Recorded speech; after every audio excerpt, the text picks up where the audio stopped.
L'enregistrement est parti. Bonjour alors à toutes et tous, merci d'être ici. Je vais faire un petit récapitulatif donc pour les personnes qui viennent d'arriver, dès que la caméra aura refait le focus sur moi. J'espère que vous m'entendez bien. Donc pour les personnes pour qui ce serait la première fois, bienvenue. Et donc sur votre gauche, en haut à droite, donc pour moi ça doit être la gauche, mais pour vous ça doit être la droite. Bref, en haut à droite, vous avez 9 petits points qui sont là, sur lesquels vous allez pouvoir cliquer. Et lorsque vous aurez cliqué ici, vous pourrez choisir Q&A, qui est donc le module de questions-réponses. Donc vous cliquez dessus, un bandeau blanc va apparaître sur votre droite et vous allez avoir la possibilité de poser vos questions. Donc tout en bas, vous avez un champ dans lequel vous allez pouvoir saisir vos questions. Si vous n'avez pas cette possibilité de saisir vos questions, c'est parce que vous n'êtes pas encore inscrit vous ne vous êtes pas authentifié avec votre adresse Gmail, puisque c'est un service Gmail qui fournit en fait la possibilité de faire cet événement. Il faut que vous ayez une adresse Gmail pour pouvoir poser vos questions. Ça ne veut pas dire que vous ne pouvez pas assister à l'événement, puisque ça doit être le cas, mais si vous voyez que vous ne pouvez pas poser vos questions, c'est parce que vous ne vous êtes pas authentifié avec votre adresse Gmail. Donc vous allez, je vais partager mon écran un instant pour vous expliquer comment faire. Je vais essayer de ne pas faire comme au premier demande à Cédric où j'ai complètement coupé la communication. Donc vous vous rendez sur Google. Voilà. Et ensuite, vous allez cliquer ici sur Connexion. Vous allez saisir votre adresse email Gmail, vous allez cliquer sur suivant, vous allez mettre votre mot de passe et ensuite vous serez authentifié, ce qui vous permettra de vous rendre dans votre espace membre, de vous authentifier comme membre plus en cliquant ici sur connexion membre plus. Une fois que vous aurez fait ça, vous aurez juste à choisir les événements demande à Cédric. Là, vous verrez donc l'événement en direct, vous aurez la possibilité de cliquer et de poser vos questions. En théorie, c'est comme ça que ça doit se passer. Voilà. Alors, on va revenir. Voilà. Donc, écoutez, je vous souhaite la bienvenue. 17h29, on va pouvoir commencer. En théorie, j'ai à peu près tout dit. L'enregistrement est parti. J'ai pas oublié l'histoire des questions. Donc, on va pouvoir démarrer. Allez, donc lorsque je réponds à une question et que je clique sur sélectionner, par exemple ici sur Philibert qui me dit bonjour, donc je sélectionne la question, elle apparaît en haut à droite et donc c'est ce qui vous permet de savoir à quelle question je suis en train de répondre si par exemple vous arrivez en cours d'événement. Donc je referai un petit bilan dans un petit peu de temps pour réexpliquer pour les personnes qui n'auraient pas, qui seraient arrivées un petit peu tard. En tout cas, voilà. Bonjour Philibert. Et on va pouvoir démarrer. Alors, Morissette. Bonjour, je peux mettre Dashlane malgré que j'ai la validation 2 étapes sur le compte bancaire. Est-il sécurisé? Alors, donc Dashlane c'est quoi? Pour ceux qui ne savent pas, il y a une vidéo dans les vidéos exclusives qui vous explique comment gérer vos mots de passe. Donc je vous explique que vous pouvez les noter sur des papiers, que vous pouvez faire ce genre de choses. Et je vous parle d'un logiciel qui s'appelle Dashlane qui est vraiment fantastique. Je vous mettrai le lien sous cette vidéo pendant la retransmission.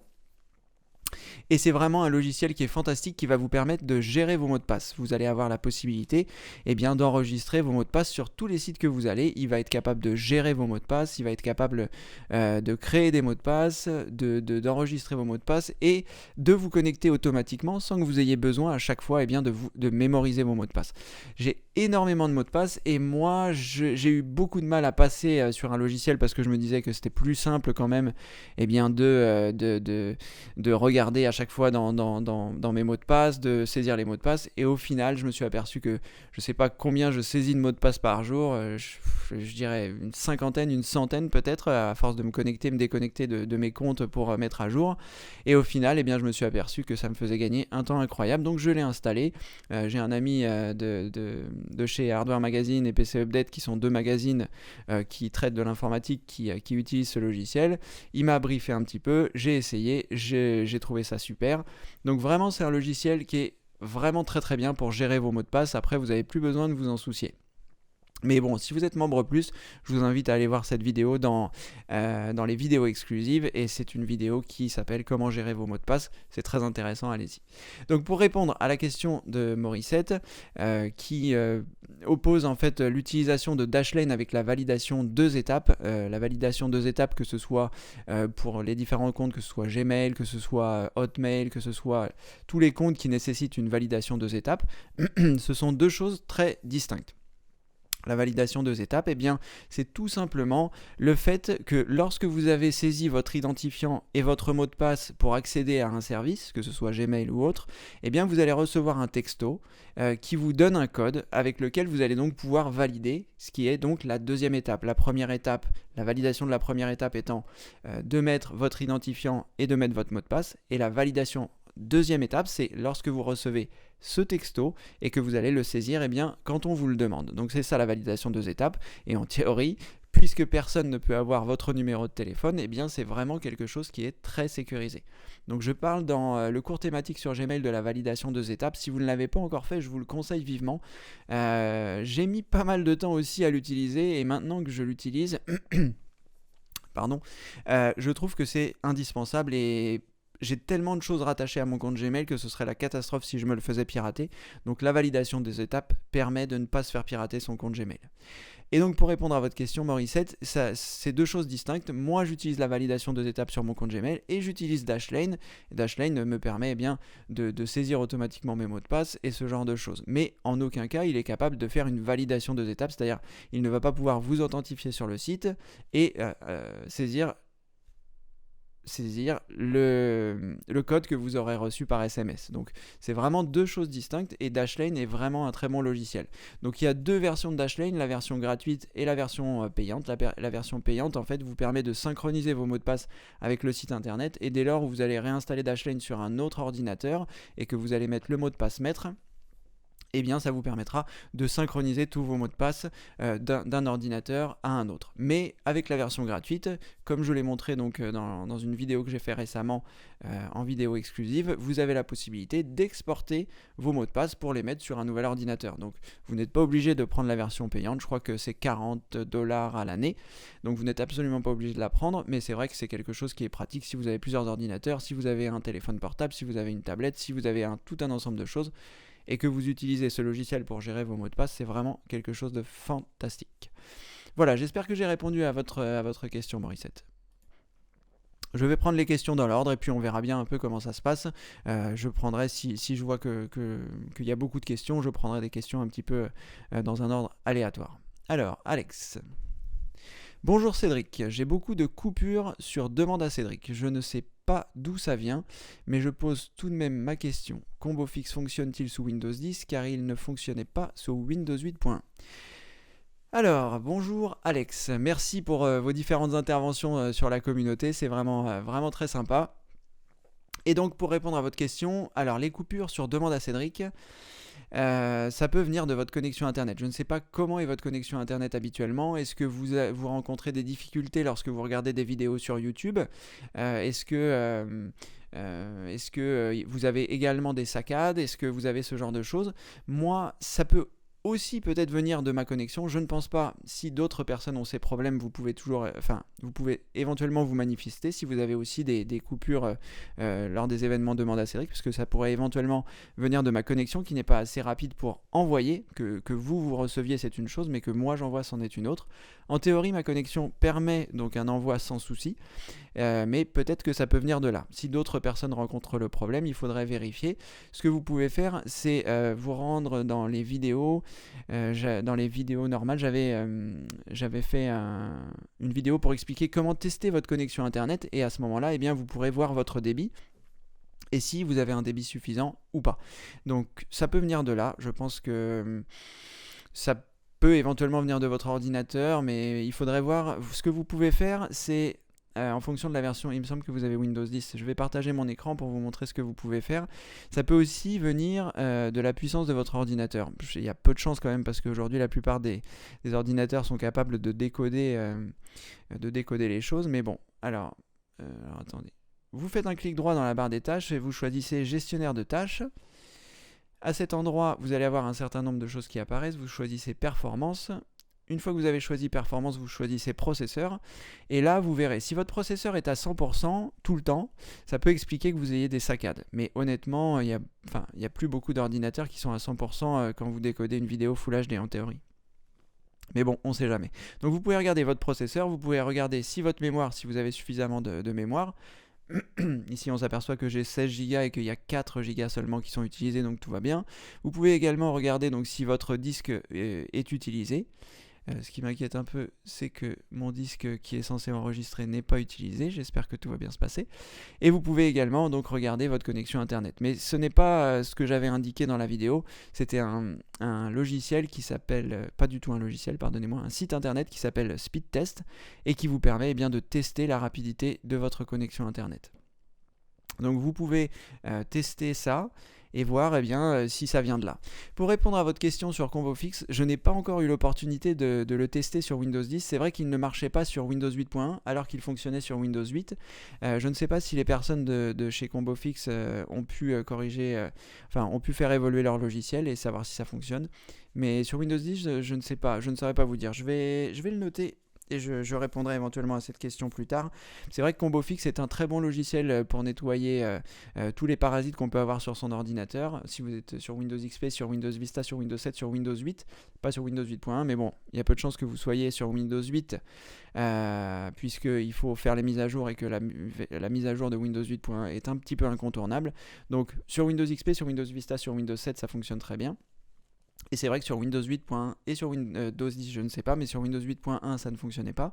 Et je n'ai pas eu l'occasion de le tester récemment parce que c'est vrai que je ne suis pas infecté et que comme je fais plus de dépannage comme je le faisais avant, j'ai plus l'occasion de nettoyer les ordinateurs de mes clients. Donc c'est vrai que je n'ai pas eu l'occasion de le tester. Donc je vais noter et puis je testerai si ça fonctionne sur Windows 10. On a dit ComboFix. Mais bon, si vous avez essayé et que ça ne fonctionne pas, vous avez en partie votre réponse. J'essaierai de mon côté quand même pour voir, mais je pense que s'ils ne l'ont pas fait pour Windows 8.1, je ne suis pas sûr qu'ils aient fait la version pour Windows 10, mais qui sait, peut-être qu'ils ont attendu Windows 10 et qu'ils l'ont fait. Enfin, voilà, j'espère avoir répondu à votre question. Je regarde juste si j'ai rien oublié. Voilà. Et donc pour les événements Demande à Cédric, après vous savez qu'il y a les retransmissions et les téléchargements si vous avez pris l'option téléchargement. Donc voilà, n'hésitez pas si vraiment vous avez ces saccades là et que vous pouvez quand même poser vos questions. Voilà. Après je sais aussi que quand je partage mon écran, c'est souvent flou parce que le système de Google Hangout apparemment ne permet pas d'utiliser au maximum mon débit de connexion et du coup c'est flou, c'est pas très net, donc c'est pour ça qu'en parallèle je suis en train d'enregistrer et quand vous regardez après la retransmission, c'est plus net pour les passages derrière l'écran. Voilà, j'espère que c'est à peu près clair. Voilà, ok. Alors, je vais redescendre un petit peu, il y a beaucoup de questions. Alors, Ariane me dit bonjour. Bonjour Ariane, bienvenue parmi nous. Alors, j'ai aussi des soucis par moment, image pas nette. Alors voilà, c'est ce que je vous disais par rapport à ce que je vous expliquais tout à l'heure. Ça peut aussi venir de ma connexion internet, ça peut aussi venir de YouTube. YouTube qui a énormément, je ne connais pas les statistiques, mais c'est assez incroyable. Il y a tellement de vidéos qui sont mises en ligne en simultané qu'ils doivent avoir des serveurs ou des choses pour accueillir tout ça. Et je pense que parfois il y a certains problèmes qui se posent. Après, on est vendredi soir, 17h30, peut-être que les jeunes sont déjà sortis de l'école, qu'ils ont commencé à regarder les vidéos et que voilà, ça peut créer des perturbations sur le trafic. Pardon. Ce que j'espère, c'est que on aura la possibilité de terminer le Demande à Cédric comme la dernière fois, ça s'est un petit peu bloqué. Je ne sais pas si ça venait de moi parce que j'étais en même temps en train de regarder ce que j'étais en train d'enregistrer pour voir qu'il n'y ait pas de souci. Donc là, j'ai complètement tout arrêté. J'espère que tout va bien se passer. Mais voilà. Donc si c'est pas net, si vous avez des soucis, donc comme je vous l'expliquais par rapport quand je passe derrière mon écran, vous pourrez regarder sur la retransmission qui sera disponible normalement lundi ou mardi. Voilà. Et bonjour à vous Françoise.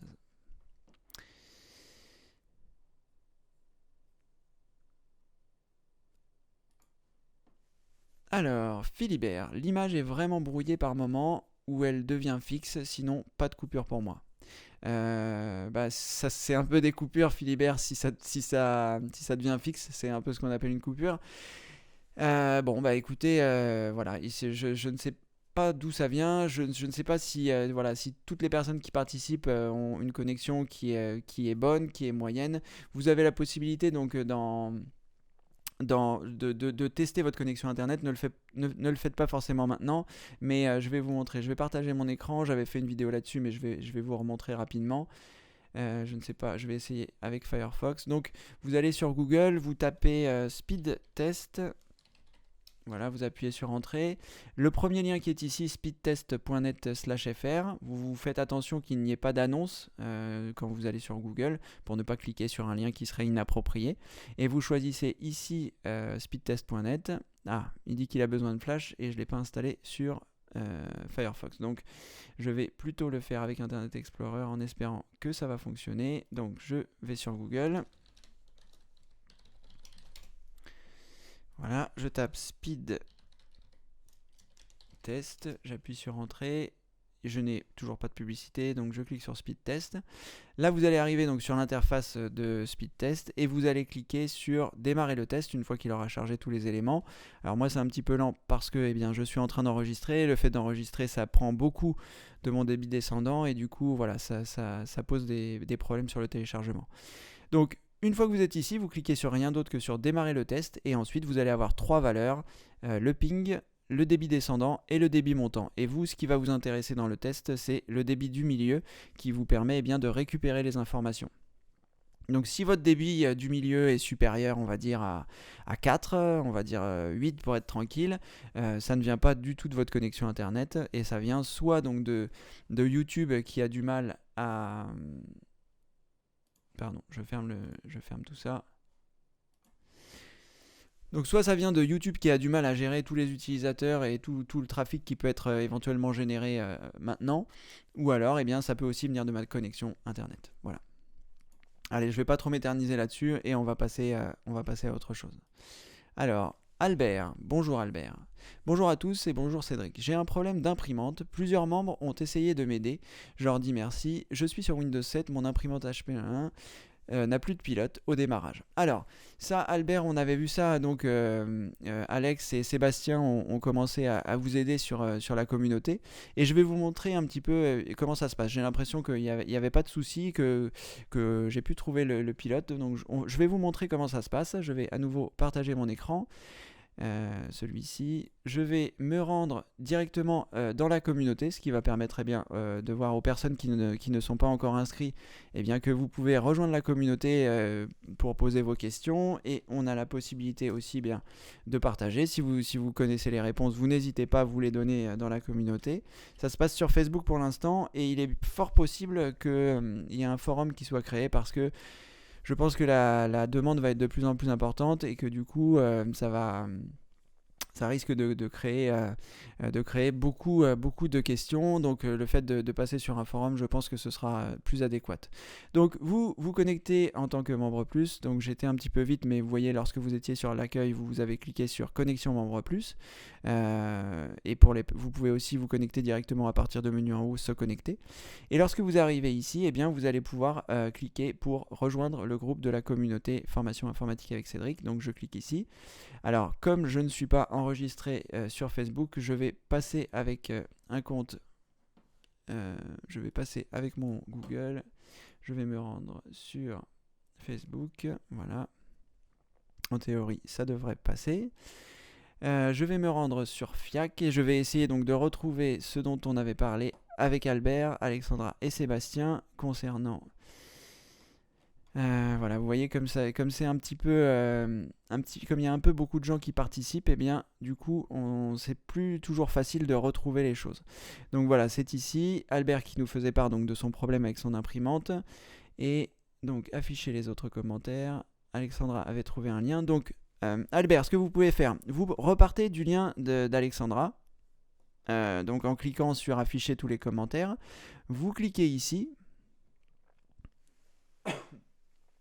Pardon. Donc là, vous allez arriver pour télécharger le pilote de votre imprimante. Vous voyez, donc ici c'est une 3125 et vous, il me semble que c'est une série 3000, quelque chose comme ça. Donc ce pilote-là va convenir certainement à votre imprimante. Donc par défaut, vous voyez, il a détecté que j'étais sur Windows 10 et comme vous êtes sur Windows 7, eh bien en théorie, il devrait détecter le pilote et le pilote que vous devez récupérer se trouve ici. Vous voyez, si vous étiez sur Windows 10, vous cliqueriez ici sur télécharger. Donc le pilote fait 259 mégas,3, mais comme vous n'êtes pas sur Windows 10, comme je ne suis pas sur Windows 7, je vais vous montrer comment vous allez pouvoir faire. En théorie, il a détecté que vous étiez sur Windows 7.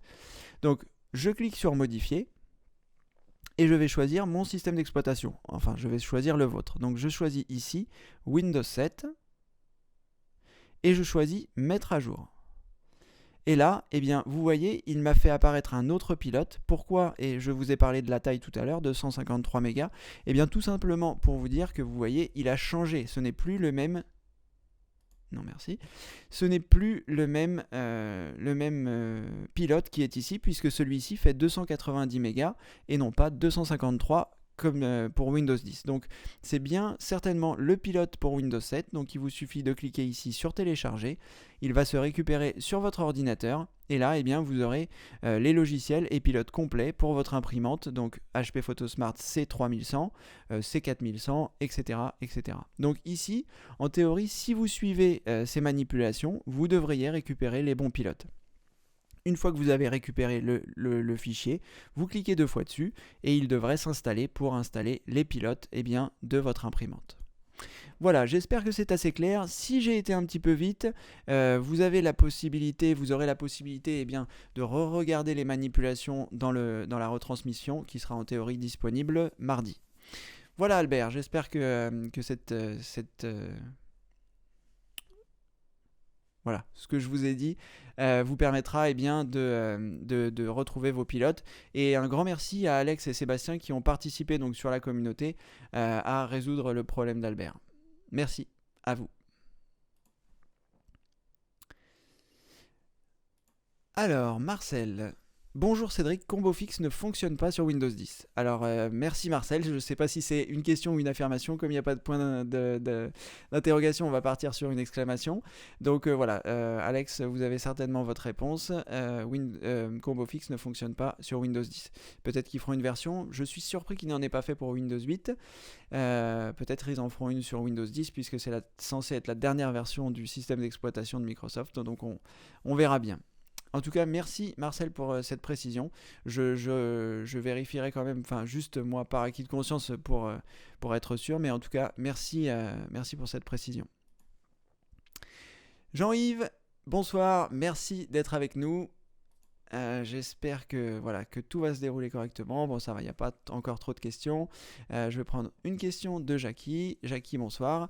Alors, bonjour Cédric, dans Microsoft Edge, peut-on changer l'emplacement des dossiers de téléchargement comme sur Google? Alors c'est une bonne question Jackie, je suppose que oui, j'ai pas encore testé, on va regarder ça ensemble. Ce serait très surprenant qu'on ne puisse pas le faire, mais on va quand même regarder parce qu'avec Microsoft tout est possible. Donc je vais partager mon écran et on va regarder tout de suite sur Microsoft Edge comment ça se passe. Alors pour ceux qui ne savent pas ce qu'est Microsoft Edge, eh bien c'est tout simplement le dernier navigateur de Microsoft. Voilà, sur lequel on va pouvoir se rendre. Et c'est le dernier navigateur de Microsoft qui est intégré avec Windows 10 et qui offre une nouvelle expérience de navigation soi-disant. Donc je vous avoue que j'ai du mal moi à me séparer de Google Chrome puisque j'utilise Gmail, puisque j'utilise tous les services de Google. Donc c'est vrai que voilà. Et je ne suis pas super fan de Microsoft Edge, comme je ne l'étais pas d'Internet Explorer. J'ai déjà vu des premiers bugs qui ne s'affichent pas correctement. Bref, j'adore Microsoft, j'adore Windows. Après, je ne suis pas forcément fan de leur navigateur. Alors, ce que l'on va faire, c'est qu'on va essayer de se rendre dans les préférences. Je ne sais même pas où c'est. On va essayer ces 3 petits points qui se trouvent ici. On va se rendre dans les paramètres. Je vous avoue que c'est la première fois que je le fais. Et donc, à partir d'ici, on va se chercher la possibilité d'enregistrer ailleurs que dans le dossier de téléchargement. Donc afficher les paramètres avancés, je pense qu'on va tester ici. Et là, eh bien, on va rechercher la possibilité d'enregistrer. Au passage, si vous souhaitez changer vos recherches, vous pouvez choisir un autre moteur de recherche. Voilà, je vais mettre google.fr pendant que je suis là. Ajouter comme valeur par défaut, pardon. Alors ensuite, bloquer. Eh bien, j'ai l'impression qu'on ne va pas pouvoir le faire. En tout cas, je ne le vois pas facilement ici. Et nous sommes censés être dans les paramètres avancés. C'est une bonne question. Alors, qu'est-ce qu'on fait quand on n'a pas la réponse? Eh bien, on va se rendre directement sur Google et on va poser la question à Monsieur Google. Comme ça, ça vous permettra eh bien, de voir comment je procède pour répondre aux questions. Alors est-ce que dans téléchargement, alors attendez, liste de lecture, historique, téléchargement, ouvrir le dossier. Alors, ça ouvre le dossier de téléchargement, mais ça ne me permet pas forcément de le modifier. Alors, on va regarder. Donc, je vais me rendre sur Google. Donc, je vais arrêter d'utiliser ça. Voilà. Voilà. Je vais l'ajouter directement. Oh, que c'est catastrophe. Quand on ne sait pas se servir de quelque chose. Ah oui. Ah, je suis obligé de l'ajouter ici en favori, de lui dire que je le veux dans le volet des favoris. C'est vraiment pas, voilà, c'est vraiment pas hyper intuitif. Et puis quand on a l'habitude de quelque chose, c'est pas forcément évident. Alors, je suis sur Google, donc changer la destination des téléchargements dans Edge. Alors, on va voir si on trouve quelque chose voilà, modifier le dossier téléchargement. Peut-être ça peut être intéressant. Donc, qu'est-ce que je fais lorsque j'arrive sur l'ensemble des recherches comme ça? J'appuie sur la touche CTRL qui se trouve donc en bas à gauche de votre clavier, à côté de la touche Windows. Vous en avez une également à droite. Et je clique ici pour ouvrir directement un nouvel onglet et ne pas perdre ma recherche. Vous voyez, j'ai appuyé sur la touche CTRL et j'ai cliqué en fait sur le lien et ça m'a ouvert directement un nouvel onglet sans perdre l'intégralité de ma recherche. Pourquoi est-ce que je fais ça? Eh bien tout simplement parce que si la réponse qui est donnée ici ne me convient pas ou ce n'est tout simplement pas la réponse, eh bien j'ai la possibilité de ne pas avoir perdu les choses et de ne pas avoir à revenir en arrière. Donc ici on va regarder. Alors, ça a l'air un petit peu compliqué. Oh là là, s'il faut éditer la base de registre pour modifier la chose. On va regarder parce que là, il y a une réponse donc, de Microsoft. On va plutôt se fier à une réponse de Microsoft. Même si c'est un peu long. Alors, modification du dossier de destination des téléchargements.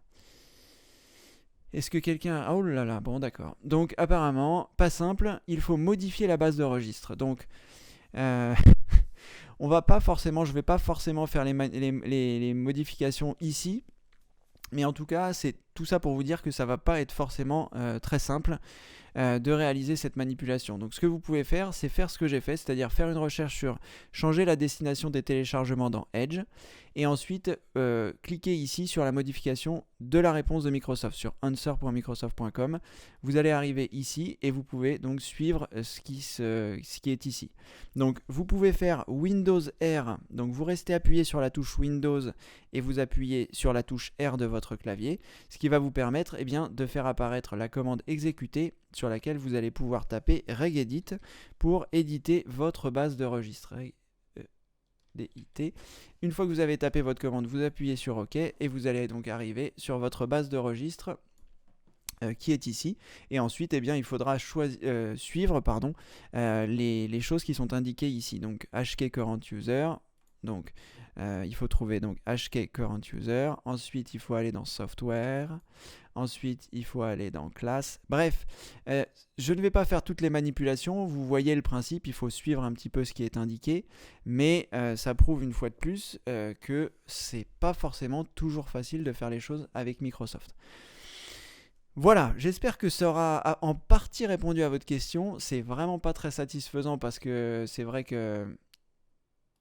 voilà, c'est vrai que En théorie, ça devrait être facile de pouvoir faire ça, mais là, on ne peut pas le faire. Bon, quoi qu'il en soit, c'est pas non plus la croix et la bannière, ça veut dire qu'il faut récupérer vos téléchargements dans le dossier téléchargement. C'est vrai que moi, j'aime bien mettre mes téléchargements sur le bureau parce que une fois qu'ils sont téléchargés, ça me permet soit de les ranger si je souhaite les ranger, soit de les utiliser si je souhaite les utiliser, soit de les mettre à la corbeille, si je n'en ai plus besoin, plutôt que d'avoir à ouvrir le dossier téléchargement pour récupérer les choses que j'ai fait.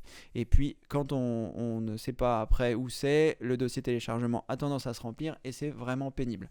En tout cas, Jackie, voilà, c'est vraiment pas quelque chose d'évident. Vous pouvez suivre les manipulations indiquées, mais c'est toujours un petit peu embêtant d'aller dans la base de registre et de modifier la base de registre. Donc, faites vraiment très attention lorsque vous modifiez celle-ci. Voilà Jackie, j'espère que cette réponse vous aura satisfaite. Si vous souhaitez qu'on fasse les manipulations ensemble, eh bien pourquoi pas. Ce sera peut-être l'objet d'une prochaine vidéo. Mais en tout cas, pourquoi pas une prochaine vidéo. Bon, je vais le noter quand même au cas où. Alors, Francis, à qui je n'ai pas encore répondu.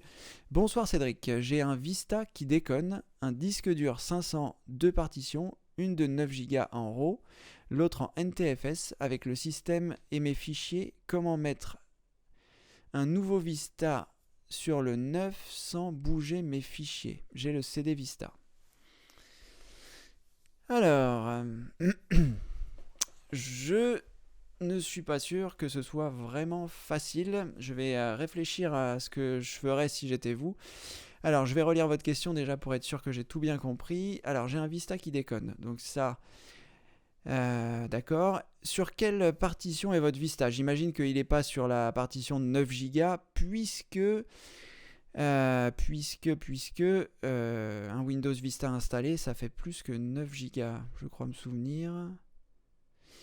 Ça doit bien faire 25 Go, peut-être même 50, un Vista installé avec toutes les mises à jour, donc je ne pense pas qu'il soit là-dessus. Ensuite, vous me dites que votre partition est en RAW, donc ça c'est un petit peu embêtant aussi. Alors cette partition de 9 Go, je ne sais pas où vous l'avez vu, peut-être dans le gestionnaire de disque, et auquel cas c'est peut-être une partition qui vous permet de restaurer votre ordinateur. Donc je ne sais pas si ça va être vraiment facile. Donc l'autre est un NTFS avec le système de mes fichiers. Comment mettre à niveau Windows Vista sans bouger mes fichiers? Alors là honnêtement, ça va être un peu compliqué. Moi ce que je ferais, c'est un petit peu violent, c'est que je ferais une sauvegarde de mes fichiers et après je ferai une réinstallation propre de Windows Vista. Si vous avez beaucoup de fichiers et qui prennent vraiment énormément de place, il faudrait voir quels sont ces types de fichiers. Vous avez la possibilité donc de sauvegarder sur des clés USB, de sauvegarder sur des DVD. Donc il y a des clés USB aujourd'hui qui ne sont pas très chères, qui doivent être aux environs de 10-15 euros les 32 Go. Donc vous pouvez par clé USB faire des sauvegardes. Je suppose que vous faites des sauvegardes, donc vous avez déjà des systèmes de sauvegarde, peut-être un disque dur externe, peut-être un CD ou un DVD. Quoi qu'il en soit, à votre place, je réinstallerai tout de zéro parce que c'est pas normal que vous ayez une partition en RAW et que si vous avez un CD de Vista, eh bien ça vaut la peine de tout réinstaller pour repartir sur quelque chose de sain, de propre. En tout cas, c'est ce que je ferai. Je ferai une sauvegarde de tous mes fichiers. C'est pas quelque chose qui est forcément évident. Si vous avez un webmail, l'avantage c'est que tous vos fichiers, tous vos mails, vos contacts sont en théorie sur votre webmail. Donc ça c'est quelque chose que vous n'aurez pas à sauvegarder. Donc vous pouvez sauver tout ce qu'il y a dans les dossiers les plus courants, donc que ce soit le bureau, que ce soit les documents, que ce soit les images, que ce soit les vidéos. Vous regardez dans votre dossier utilisateur, donc pour y accéder, je vais vous montrer comment ça se passe. Je vais partager mon écran. Ça doit être à peu près pareil sur Windows Vista, on va espérer. Donc vous ouvrez votre poste de travail. Pardonnez-moi le temps que ça arrive ici. Ensuite, dans votre disque local, vous devez donc votre C2 points, vous devez avoir un dossier qui s'appelle utilisateur. Et dans votre utilisateur, vous devez avoir le nom de votre utilisateur. Moi ici, mon ordinateur s'appelle Cchab. Vous, il peut s'appeler par votre prénom, ou si c'est quelqu'un d'autre qui vous l'a préparé, ou si c'est un ordinateur de marque, ça peut s'appeler HP, ça peut s'appeler utilisateur. En tout cas, ici, dans votre dossier utilisateur, vous aurez un certain nombre de choses et c'est à partir de là qu'il va falloir faire vos sauvegardes. Donc vous aurez l'intégralité de ce qu'il y a sur le bureau. Donc je ne vais pas ouvrir parce que sur mon bureau c'est un bazar incroyable. Vous voyez, il y a un grand nombre de choses. Donc il faudra sauvegarder ce que vous avez sur votre bureau. Il faudra sauvegarder ce que vous avez dans vos images, dans votre musique, si vous éventuellement vous avez de la musique, dans éventuellement les téléchargements si vous aviez téléchargé des choses, dans votre dossier vidéo qui doit être quelque part, voilà, qui est ici. Donc les dossiers qui se trouvent dans votre dossier utilisateur, c'est à cet endroit-là que vous pourrez récupérer les choses pour faire une sauvegarde. Après, c'est vrai que c'est une opération qui est un petit peu délicate dans le sens où je ne peux pas vous garantir que vous allez sauvegarder l'intégralité des choses dont vous avez besoin parce que la sauvegarde, c'est vraiment quelque chose de personnel. Vous pouvez avoir rangé des choses dans des dossiers et dont je ne suis pas au courant si vous n'utilisez pas l'arborescence de Microsoft. Vous pouvez avoir des préférences de logiciels qui se trouvent à des endroits. Bref, c'est pas forcément évident. Mais là, à part utiliser un logiciel, pardonnez-moi, comme Partition Magique, qui vous permettra éventuellement de redimensionner votre disque pour faire plusieurs partitions tout en conservant votre système de fichiers. Voilà, moi je préfère repartir de zéro. Et sinon, voilà, j'utiliserai un logiciel comme Partition Magique si je n'avais pas à le faire. Et puis je ferai ça. Vous pouvez aussi essayer une commande que je n'ai plus en tête qui peut éventuellement réparer votre système sans avoir à tout bouger. Quoi qu'il en soit, avant de faire quelque manipulation que ce soit, je vous conseille de faire une sauvegarde si ce n'est pas déjà fait. Et il y a une commande, donc il faut que vous lanciez la commande cmd en mode administrateur. Donc comment faire sur Vista, j'espère que je vais me souvenir à peu près comment ça se passe. Donc sur Vista, il faudra que vous fassiez, que vous cliquiez ici sur le menu de démarrer. Ensuite, dans l'onglet recherche, vous allez taper cmd. Et lorsque vous allez taper CMD, normalement, vous allez avoir votre invite de commande qui va être ici. Et il vous faudra effectuer un clic droit et choisir exécuter en tant qu'administrateur. Ça vous lancera une fenêtre comme celle-ci sur laquelle vous allez pouvoir taper des lignes de commande. Donc à cet endroit-là, je ne me souviens plus de la ligne de commande. Il va falloir que je la retrouve. Je ne sais pas si je vais pouvoir la retrouver comme ça de tête. Si vous me laissez un instant de réflexion.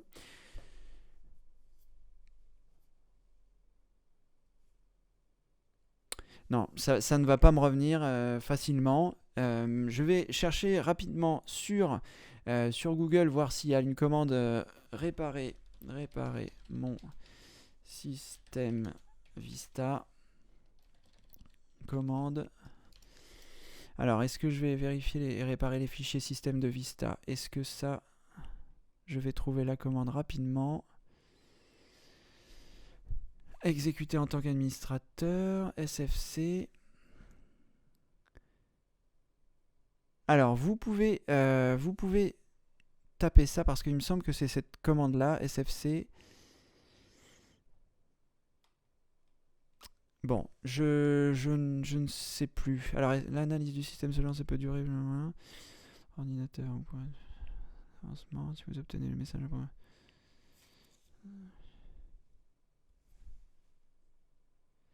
Alors, vous pouvez éventuellement donc regarder sur cette page ici.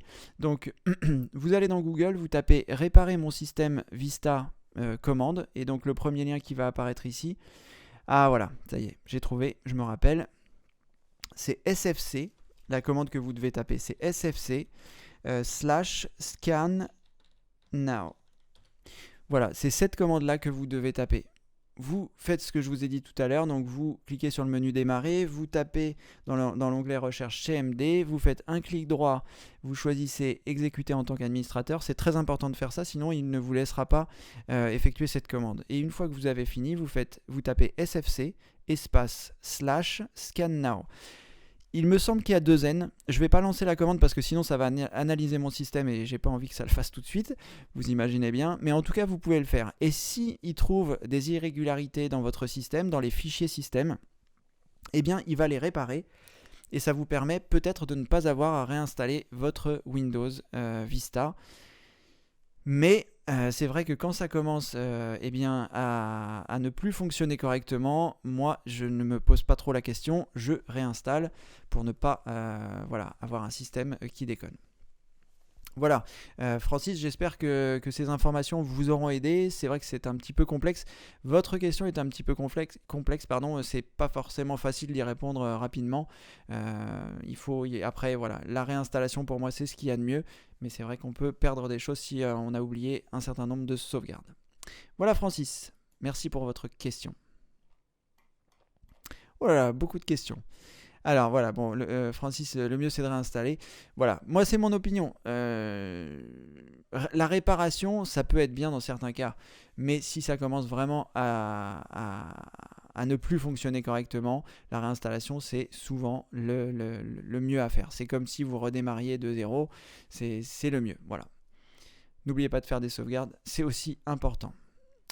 Alors, est-ce qu'il y a des personnes à qui je n'ai pas encore répondu?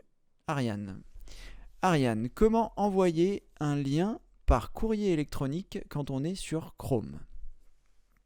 Alors, comment envoyer un lien par courrier électronique? Alors, je ne sais pas à quel type de lien vous faites allusion, Ariane, mais je vais vous montrer. Alors, lorsque votre question n'est pas tout à fait complète, enfin en tout cas elle manque un petit peu de précision, c'est-à-dire que quand on est sur Chrome, Chrome c'est un navigateur internet, ce n'est en aucun cas un logiciel de messagerie ou un webmail sur lequel on utilise sa messagerie. Donc concrètement, ça veut dire que quand on est sur Chrome, je suppose que vous voulez insinuer par là lorsque vous avez lancé votre messagerie. Alors je vais regarder si j'ai la possibilité d'accéder à ma messagerie d'ici. Donc je vais partager mon écran. Alors, je ne sais pas si ça va être correct que je partage ma messagerie parce que c'est un beau bazar. Enfin, c'est un beau bazar, entendons-nous. Alors, je vais lancer, je ne sais pas du tout quelle messagerie. Bon, on va partir de celle-ci. Alors, on va plutôt partir de l'autre qui est un petit peu moins encombré. Voilà. Alors, donc, là, je suis sur Google Chrome et eh bien, j'ai lancé ma messagerie. Vous voyez, là, c'est le logiciel que j'utilise, c'est Google Chrome, mais à l'intérieur de Google Chrome, j'utilise Gmail, une adresse de Gmail. Donc, lorsque vous souhaitez envoyer un lien, la première chose à faire, c'est de créer un nouveau message. Donc ici, ça crée un nouveau message et je vais avoir la possibilité, eh bien, de m'envoyer un message. Je vais mettre l'objet test envoie lien. Voilà. Et après, eh bien, dans le corps qui est ici, je vais faire un simple copier-coller pour mettre le lien qui se trouve ici. Alors, je vais me rendre bien par exemple sur formation informatique avec Cédric. Voilà. J'espère que ça va bien se passer, pas forcément. Voilà. Et si par exemple, eh bien, vous souhaitez partager ce lien, vous cliquez ici, vous faites un clic droit, vous choisissez copier. C'est très important en fait de sélectionner, ensuite de faire un clic droit, de choisir copier. Et ensuite, eh bien, je reviens ici, je vais faire un clic droit, je vais choisir coller. Et là, eh bien, c'est un lien qui va être envoyé à mon destinataire. Donc moi je prenais l'habitude de le transformer en lien avant d'envoyer, mais je me suis aperçu qu'en cliquant sur envoyer, Google avait l'intelligence de le faire lui-même. Mais si vous voulez vraiment en être sûr, vous sélectionnez ce lien et vous cliquez ici sur insérer un lien. Et là, eh bien, il a automatiquement transformé mon lien en quelque chose de cliquable, c'est-à-dire que quand je vais dessus, j'ai la possibilité de cliquer et votre destinataire aura également la possibilité de cliquer. Voilà. Ensuite, une fois que j'ai fait ça, je clique sur envoyer. Donc je ne vais pas l'envoyer parce que ça n'a pas vraiment d'intérêt. Donc je le supprime en cliquant en bas à droite pour ne pas qu'il reste dans les brouillons. Parce que eh bien, Google a la bonne idée eh bien, d'enregistrer dans les brouillons les mails que nous sommes en train de réaliser, des fois qu'il y ait un plantage. Voilà, j'espère que c'est ce que vous souhaitiez comme réponse, Ariane. Si ce n'est pas le cas, n'hésitez pas à reposer vos questions en apportant un petit peu plus de précision. Voilà, pardonnez-moi, je vais prendre un peu d'eau. Pardon. Alors, apparemment, est-ce que j'ai répondu un petit peu à tout le monde? Oui, donc je vais... Ah non, Nicole. Je n'ai pas répondu à Nicole. Bonjour Nicole. Alors, bonjour Cédric. Lorsque je veux ouvrir des fichiers que j'ai enregistrés, je reçois le message suivant. Windows ne reconnaît pas ce fichier. unknown. Comment l'ouvrir et avec quoi? Alors, là, Nicole, ça va faire appel à un certain nombre de choses. Donc, lorsque je veux ouvrir des fichiers que j'ai enregistrés. Alors, je ne sais pas d'où vous les avez enregistrés, j'imagine peut-être de votre adresse email directement. Ce sont certainement des pièces jointes auxquelles vous faites allusion. Dans ce cas, vous devez prendre en considération plusieurs choses. Je vais partager mon écran et je vais essayer de vous expliquer de la façon la plus simple possible, même si c'est un petit peu compliqué. Lorsque vous avez un nouveau fichier, je vais par exemple créer un nouveau document que je vais appeler Toto pour les besoins de la démonstration. Admettons que ce fichier, ce soit quelque chose que j'ai récupéré de mon adresse mail. On va dire que c'est une pièce jointe. Donc ici, on voit que Toto, eh bien, il y a une extension derrière. Vous voyez, il y a toto.txt. Alors ça, vous pouvez ne pas l'avoir parce que moi, je souhaite afficher les extensions, mais vous pouvez ne pas l'avoir. Si par exemple, je cache extension des noms de fichiers, je ferme, vous voyez, Toto n'a pas d'extension.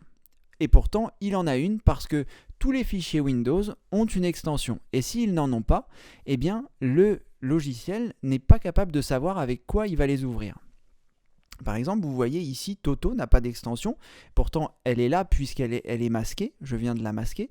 Et si je clique 2 fois dessus, eh bien, Windows est capable de savoir... Pardonnez-moi, c'est arrivé sur un autre écran lorsque je l'ai ouvert. Voilà. Windows est capable de savoir qu'il s'agit d'un document qu'il doit ouvrir avec le bloc-notes, eh bien parce que les fichiers .txt, il les ouvre avec le bloc-notes. Je vais juste écrire quelque chose pour être sûr qu'on a bien quelque chose dans ce fichier enregistré. Voilà, donc, eh bien, Windows sait que ce fichier Toto, puisqu'il y a l'extension .txt, eh bien, il sait que je dois l'ouvrir, il va l'ouvrir avec le bloc-notes, pardon. Donc, ce que je veux dire par là, c'est que si vous n'avez pas d'extension, donc je vais à nouveau afficher les extensions, comme je l'avais tout à l'heure. Donc, on voit que mon fichier est un fichier toto.txt. Je vais enlever l'extension. Donc, je renomme le fichier et comme l'extension est visible, j'ai la possibilité de la supprimer. Donc, je la supprime, j'appuie sur la touche Entrée. Là, j'ai une fenêtre qui me dit si vous modifiez l'extension d'un fichier, le fichier risque d'être inutilisable. Voulez-vous vraiment modifier l'extension? Donc, comme je sais ce que je fais, je clique sur oui. Donc, vous voyez, mon fichier n'a plus d'extension. Et donc, Windows ne sait pas avec quoi l'ouvrir parce que le fait qu'il n'ait pas d'extension, eh bien, quand je clique 2 fois dessus, je ne sais pas si je vais avoir un message, voilà. Eh bien, il me propose un certain nombre d'applications pour l'ouvrir parce que, eh bien, il ne sait pas ce que c'est. Et comme il n'y a pas d'extension, je ne sais pas non plus ce que c'est. Je ne sais pas si je dois l'ouvrir avec le bloc-notes, avec Internet Explorer, avec le lecteur Windows Media, etc., etc. Donc, eh bien, le fait que vous ayez récupéré sûrement cette pièce jointe, je dis pièce jointe mais c'est un autre fichier, vous allez être obligé de lui ajouter une extension. Donc comment est-ce qu'on fait pour ajouter une extension à un fichier qui n'a pas d'extension? On fait un clic droit, on choisit renommer et on va lui ajouter une extension. Donc moi, dans l'exemple ici, je sais que c'est un fichier texte, donc je sais que je dois rajouter l'extension .txt. Donc je vais faire .txt, j'appuie sur la touche Entrée, et là, eh bien, je me retrouve avec mon fichier qui est à nouveau, Windows sait qu'il ouvre les .txt avec le bloc-notes. Alors attention, parce que la chose c'est que si par exemple je me trompe dans l'extension, si par exemple je pense que c'était une image et que je ne savais pas que c'était un texte, donc je vais mettre par exemple JPG, pardon, qui est l'extension d'un fichier image, eh bien je vais cliquer sur oui, vous voyez, il reconnaît que c'est un fichier image parce que j'ai mis .jpg, mais en fait il ne s'agit pas du tout d'un fichier image, c'est un fichier texte puisqu'on l'a créé ensemble.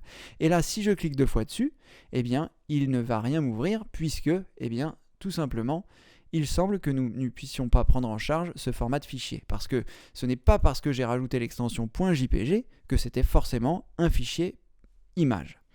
Donc ici, comme moi j'affiche les extensions, j'ai la possibilité de renommer ce fichier .jpg et d'essayer d'autres extensions.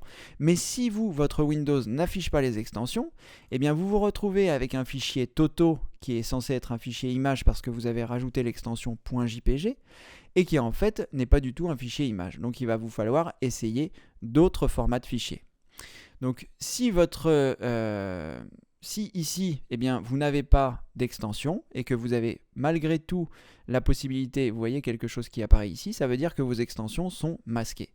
Donc si vous êtes sur Windows 10, vous ouvrez une fenêtre d'Explorer en faisant Windows plus E, cette fenêtre va s'ouvrir, ensuite vous choisissez affichage, et ensuite vous choisissez extension de nom de fichier, et là, eh bien, sur tous vos fichiers, les extensions vont apparaître. Donc ici, eh bien, je vais choisir F2 pour renommer, je vais enlever JPG, je vais mettre TXT, j'avais appuyé sur la touche entrée. Il me demande eh bien, si je veux changer ce nom d'extension, je choisis oui, et là, eh bien, je reviens sur mon fichier d'origine. Voilà. Donc, vous, ce que vous pouvez faire, si eh bien, ce fichier n'a pas d'extension et que donc il apparaît comme ceci, eh bien, vous avez la possibilité de faire F2, d'essayer de lui rajouter une extension, par exemple .jpg, et de voir eh bien, si c'est un fichier JPG. Si ce n'est pas un fichier JPG, il faudra essayer d'autres extensions. Alors, si toutefois vous n'êtes pas sur Windows 10 et que donc vous n'avez pas la possibilité en cliquant sur affichage d'afficher les extensions de nom de fichier, ça va se trouver, donc quand vous avez une fenêtre d'explorateur d'ouvert, vous allez appuyer sur la touche Alt de votre clavier. La touche Alt, c'est celle qui se trouve à gauche de votre barre d'espace, pas à droite, mais à gauche de votre barre d'espace. Et vous allez faire apparaître un menu. Vous allez choisir Outils, Options des dossiers, me semble-t-il. Et après, Affichage. Et dans Affichage, vous devriez avoir un petit bouton à cocher, Afficher les extensions connues ou quelque chose comme ça. Je ne m'en souviens plus exactement de tête. On pourrait éventuellement regarder sur Google pour voir comment ça se passe. Afficher les extensions sur Windows 7. Voilà. On va faire image pour voir si on a quelque chose de pertinent. Voilà. Et donc ça doit être par ici. Voilà. Donc c'est vous cliquez sur la touche Alt de votre clavier. Il y a un menu qui apparaît. Vous choisissez Outils, Options des dossiers. Ensuite, vous allez dans l'onglet Affichage. Et là, en descendant, vous verrez masquer les extensions de fichiers dont le type est connu. Donc vous pouvez cocher ou décocher. Cliquez sur OK. Et puis revenir ici si vous en avez besoin. Voilà. Nicole, j'espère que ça a été assez clair. Si ce n'est pas le cas, vous n'hésitez pas, évidemment, vous me demandez à ce que j'apporte une précision. Voilà. Ok. Francis, un grand merci. Eh bien, j'espère que voilà, mon explication a pu vous aider. Alors, Florence, à qui je n'ai pas encore répondu. Bonsoir Florence. Bonsoir Cédric. Souvent, mon Windows 8.1 affiche Invalid Process Attach Attempt et il doit redémarrer. Que faire pour éviter ce problème ? Alors Florence, c'est une bonne question. Je n'ai jamais rencontré ce problème, mais sûrement quelqu'un dans Google va l'avoir retrouvé. Donc on va regarder. Je ne pense pas que je puisse faire un copier-coller. Oh, ce serait bien si je pouvais copier. Formidable. Je vais partager mon écran. Je vais me rendre sur Google et donc je vais faire clic droit coller. Donc vous avez Windows 8.1. Est-ce que vous avez un ordinateur avec Windows avec un portable HP? Parce qu'apparemment il y a des gens qui ont ça. On va enlever HP pour voir ce qu'il y a. Donc Invalid Process Attach Attempt Windows 8.1. Comment résoudre l'erreur? Donc on va regarder si ce qui est ici est pertinent. Oh là. Alors, est-ce que c'est pardon, ce type de difficulté que vous en rencontrez? Donc là, alors le problème, les solutions. Voilà. Alors je vais quand même regarder, je vais lire rapidement comment ça se passe pour être sûr que ce soit pas n'importe quoi.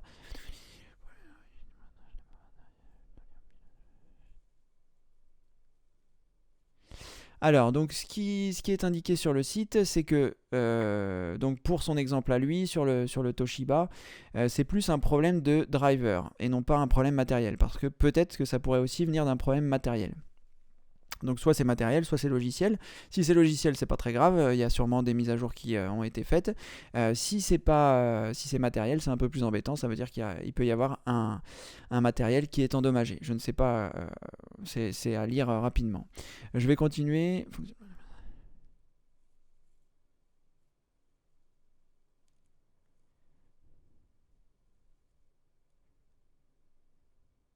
Voilà, donc là, la personne dit qu'il y a une incompatibilité entre l'antivirus AVG et certains composants matériels de l'ordinateur. Donc si vous avez un Toshiba et que vous avez AVG, ça peut venir de là. Alors, le coupable est à chercher soit du côté pilote de la zone tactile, soit du côté pilote de la carte graphique. Alors, je vais regarder rapidement les solutions qui sont proposées. Moi, au vu de ce que j'ai vu là, si ça vient d'un problème de carte graphique ou si ça vient d'un problème de pilote tactile, ce que vous pouvez faire, c'est vous rendre sur le site du constructeur, donc si vous avez un HP, si vous avez un Toshiba, et regarder donc en mettant votre numéro de série ou votre modèle d'ordinateur, de regarder s'il n'y a pas des correctifs qui ont été apportés pour Windows 8.1. Parce que comme Windows 8.1 est un petit peu ancien, peut-être qu'il y a des correctifs qui ont été faits, surtout si plusieurs utilisateurs ont eu ce problème. Donc je vais regarder rapidement les solutions qui sont proposées. Et on va regarder ensemble si c'est pertinent ou pas. Alors, lancer un refresh du PC.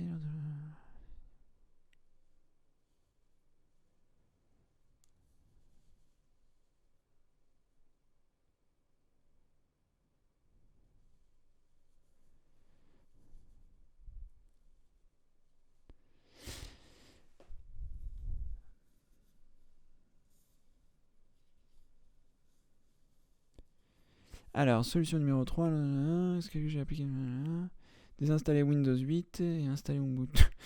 D'accord. Donc les solutions qui sont proposées sont pas forcément, en adéquation avec ça. Moi, je pencherais plutôt pour la numéro 2. Si vous avez AVG comme antivirus, vous pouvez le désinstaller. Et vous pouvez vous servir donc de la formation Mon PC toujours au top, où on vous explique comment désinstaller les antivirus proprement.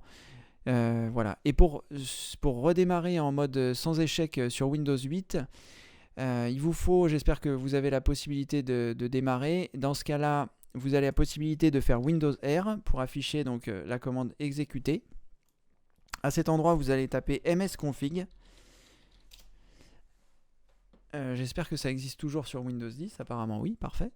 Ensuite, vous allez avoir ici démarrage, ou démarrer, pardon. Et vous choisirez option de démarrage. Je ne sais plus comment ça s'appelle sur le démarrage là, si je fais démarrage sécurisé. Démarrage minimal. Et ça vous devrait vous redémarrer votre ordinateur en mode sans échec pour désinstaller, parce que c'est pas toujours facile pardon, de désinstaller un antivirus ou de passer en mode sans échec sur Windows 8. Donc vous avez la possibilité de faire ça. Là je vais cliquer sur annuler. Voilà. Donc en fonction de ce que vous constaterez, vous pouvez donc essayer ce que je vous ai dit, c'est-à-dire d'aller sur le site du constructeur. Je vais y arriver, pardon. Donc vous pouvez essayer d'aller sur le site du constructeur pour voir, en mettant les références de votre ordinateur, pour voir s'il y a eu des correctifs. Vous pouvez essayer de désinstaller AVG si c'est AVG qui pose problème.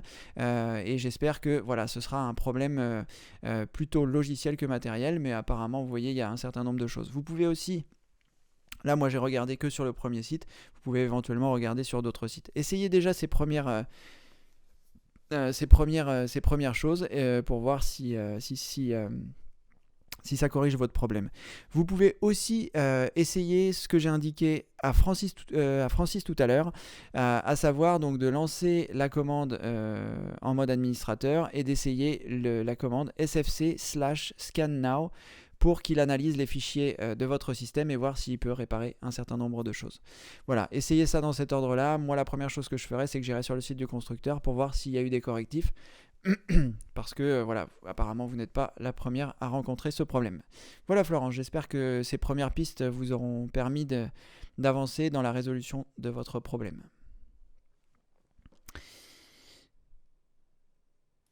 Alors, Merci Cédric, les vidéos YouTube fonctionnent bien, c'est juste sur les demandes à Cédric où ça coupe par moment. D'accord.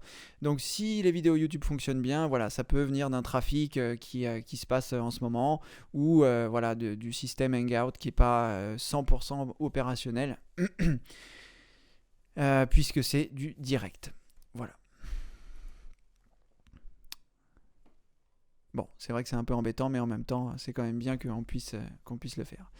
Alors, certaines touches du clavier, on ne sait pas ce que c'est. Exemple F1, F2, F3, etc. Alors, c'est exact, Morissette. Je vais couvrir ça dans la formation spéciale débutant.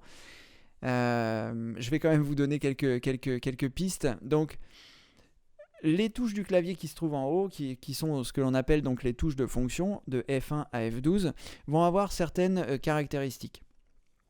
Par exemple, lorsque je vais partager mon écran, lorsque vous êtes sur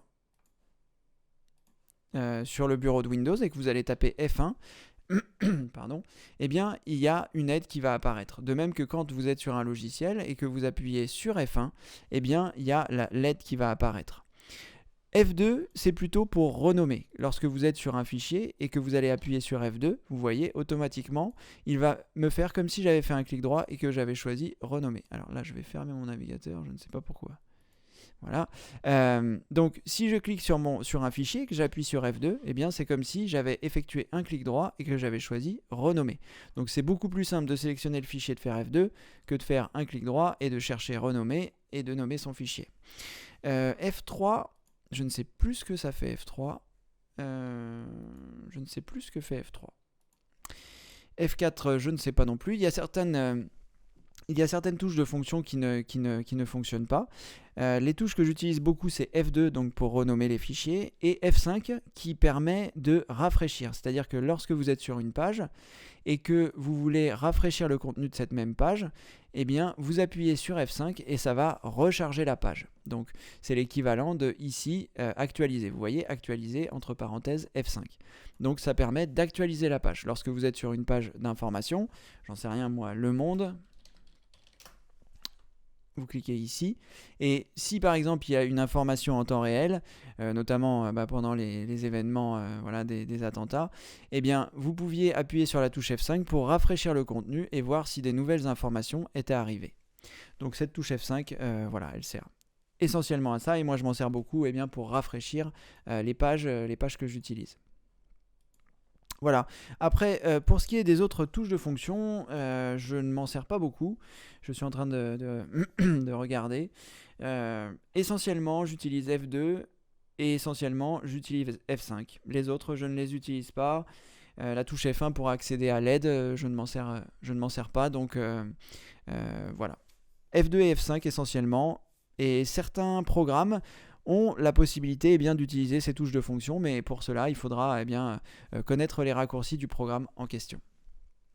Mais pendant la vidéo sur le clavier que j'ai prévu pour la vidéo spéciale débutant, je referai toute une explication sur les touches du clavier, comment y accéder, quelles sont celles que l'on utilise, quelles sont celles qu'on utilise moins, etc. etc. Donc soyez un petit peu patiente, je ne sais pas quand est-ce que ça va arriver, le plus tôt possible évidemment. Voilà Morissette.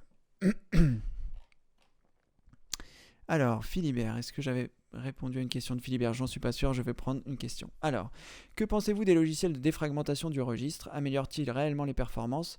Certaines personnes déconseillent même de nettoyer la base de registre avec des logiciels tels que CCleaner. Serait-ce dangereux ou nuisible? Pardon.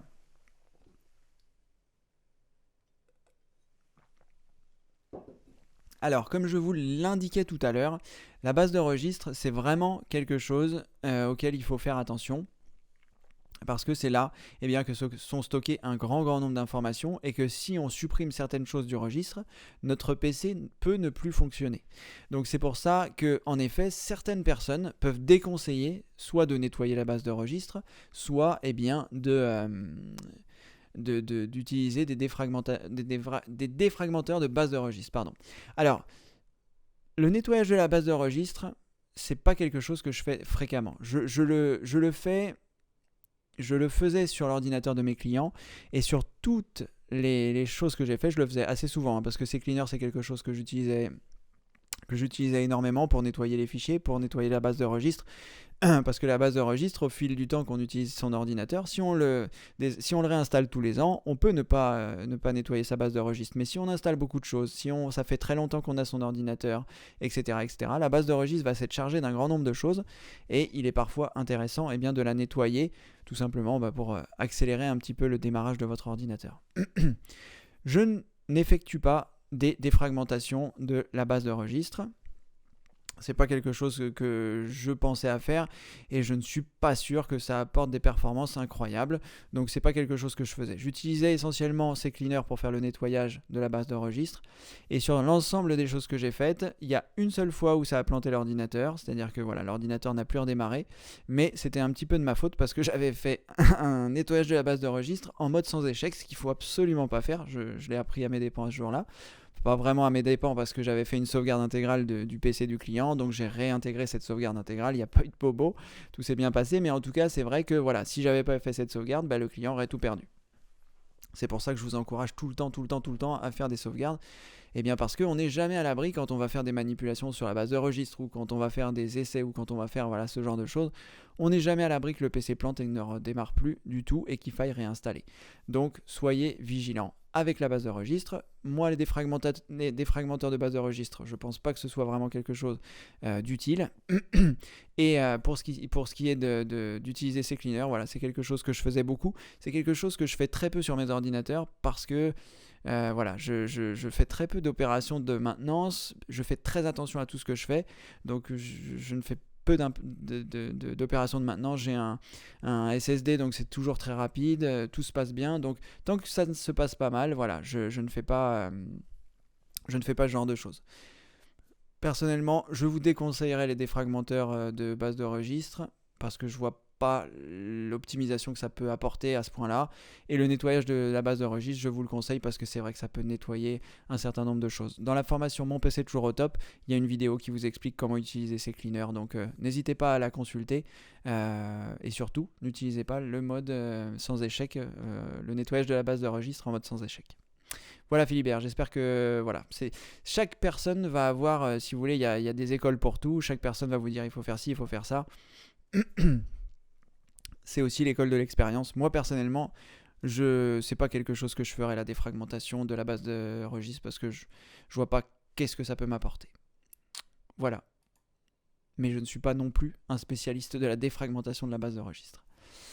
Eric, bonsoir. Bonjour Cédric, que pensez-vous des ordi marque Apple? Existe-t-il des équivalents? Alors, Eric, j'avoue que je ne comprends pas bien votre question. Enfin, si, je la comprends, mais existe-t-il des équivalents? Je ne vois pas par rapport à quoi. Alors, Apple, c'est quoi? On va dire, il y a 3 grandes familles d'ordinateurs. Il y a les PC, il y a les ordinateurs Apple, et on va dire... Enfin, c'est à peu près tout. Et dans ces deux choses, il y a sur les ordinateurs PC, vous avez la possibilité d'installer Windows ou vous avez la possibilité d'installer Linux. Et sur les ordinateurs Apple, eh bien, vous avez macOS. Sachant que si vous avez un ordinateur Apple, eh bien, vous avez aussi la possibilité d'installer Windows grâce à Bootcamp ou à d'autres logiciels sur Mac. Pardonnez-moi. Donc, que pensez-vous des marques Apple? Apple, c'est très bien. C'est plus cher on va dire à performance égale, c'est plus cher. Il n'y a pas de virus. Oui, c'est pas faux. Il y a moins de virus que sur PC, mais tout simplement, je suis désolé, les gens qui utilisent des Macs sont tellement moins nombreux que ceux qui utilisent des PC que les gens malveillants qui développent des virus pour nuire ou pour récupérer des sous auprès des gens, ils vont plus se concentrer sur la masse. Donc en effet, il y a moins de virus sur Mac, sur Apple, mais c'est tout simplement parce qu'il y a moins de monde. Et ensuite, eh bien, c'est un système qui est totalement différent de Windows, même si on retrouve des similitudes, il y a des icônes, il y a ce genre de choses, mais quand on a démarré sur Mac, eh bien, on trouve que Windows c'est très compliqué, et quand on a démarré sur Windows, on arrive sur Mac, eh bien, on trouve que c'est très compliqué aussi. C'est tout simplement parce qu'on a pris des habitudes. Mais les ordinateurs Apple, eh bien, sont de bonne facture. Pourquoi? Eh bien, à la différence des ordinateurs PC, les PC c'est personal computer. Donc ce sont des ordinateurs qui peuvent être fabriqués avec différents composants. Vous pouvez fabriquer de zéro votre ordinateur en prenant une carte mère d'un constructeur, en prenant une carte graphique d'un autre constructeur, en prenant un processeur d'un constructeur, en prenant un processeur d'un autre constructeur. Vous allez pouvoir construire totalement votre machine. Donc ce qui vous permet bien d'avoir une grande liberté sur le choix que vous allez faire, mais qui également apporte son lot on va dire, d'aléas, puisque les composants ne sont pas vérifiés ils sont vérifiés par chaque constructeur, mais on ne sait pas les interactions entre eux. Alors que comme Apple maîtrise l'intégralité de sa chaîne de fabrication, et il a un cahier des charges pour chaque constructeur, donc il n'y a pas 50 constructeurs qui construisent pour Apple, eh bien en effet il y a entre guillemets, moins de plantage. Mais avec Windows 10, c'est de moins en moins vrai parce que tout est à peu près normalisé correctement. C'était déjà le cas avec Windows 8. Voilà. Même depuis Windows 7, les ordinateurs plantent beaucoup moins. Mais bon, on peut être attiré par un ordinateur Apple. J'ai eu des ordinateurs Apple quand je travaillais dans la presse, quand je faisais de la mise en page sur ordinateur, et ce sont de très bons ordinateurs, j'ai été content de travailler dessus, mais je trouve que sur Windows, il y a tous les logiciels, il y a toute la Logitech, tous les logiciels en fait sont disponibles sur Windows. Voilà. Sur Mac, il faut tout le temps attendre. Des fois, les logiciels ne sont pas disponibles. Quand vous voulez jouer, les jeux ne sortent pas forcément au bon moment. Les composants coûtent 30% plus cher. Enfin bon, je dis 30%, c'est peut-être un peu moins maintenant, mais bon. Bref, vous avez compris l'idée. C'est plus cher, c'est plus beau, mais c'est pas forcément plus efficace. Et d'ailleurs, à prix égal, un PC sera toujours plus efficace vu que les composants seront moins chers. Voilà, j'espère que ça répond à votre question. Et j'espère que vous n'allez pas passer tous chez Apple. Eh bien parce qu'on est bien sur Windows. Voilà. Moi je préfère 50 fois, 100 fois Windows. Je sais que mon père lui adorait le Mac, comme beaucoup de gens qui sont passés sur Mac. Je suis sur Mac. Bon, ce qui n'était pas le cas de mon père, mais bon, en tout cas, voilà, c'est vraiment, c'est vraiment quelque chose, un écosystème particulier. Mais bon, si vous avez été habitué à Windows et que vous arrivez sur Mac, pareil, il y aura une petite transition qui se fera. Voilà. Alors,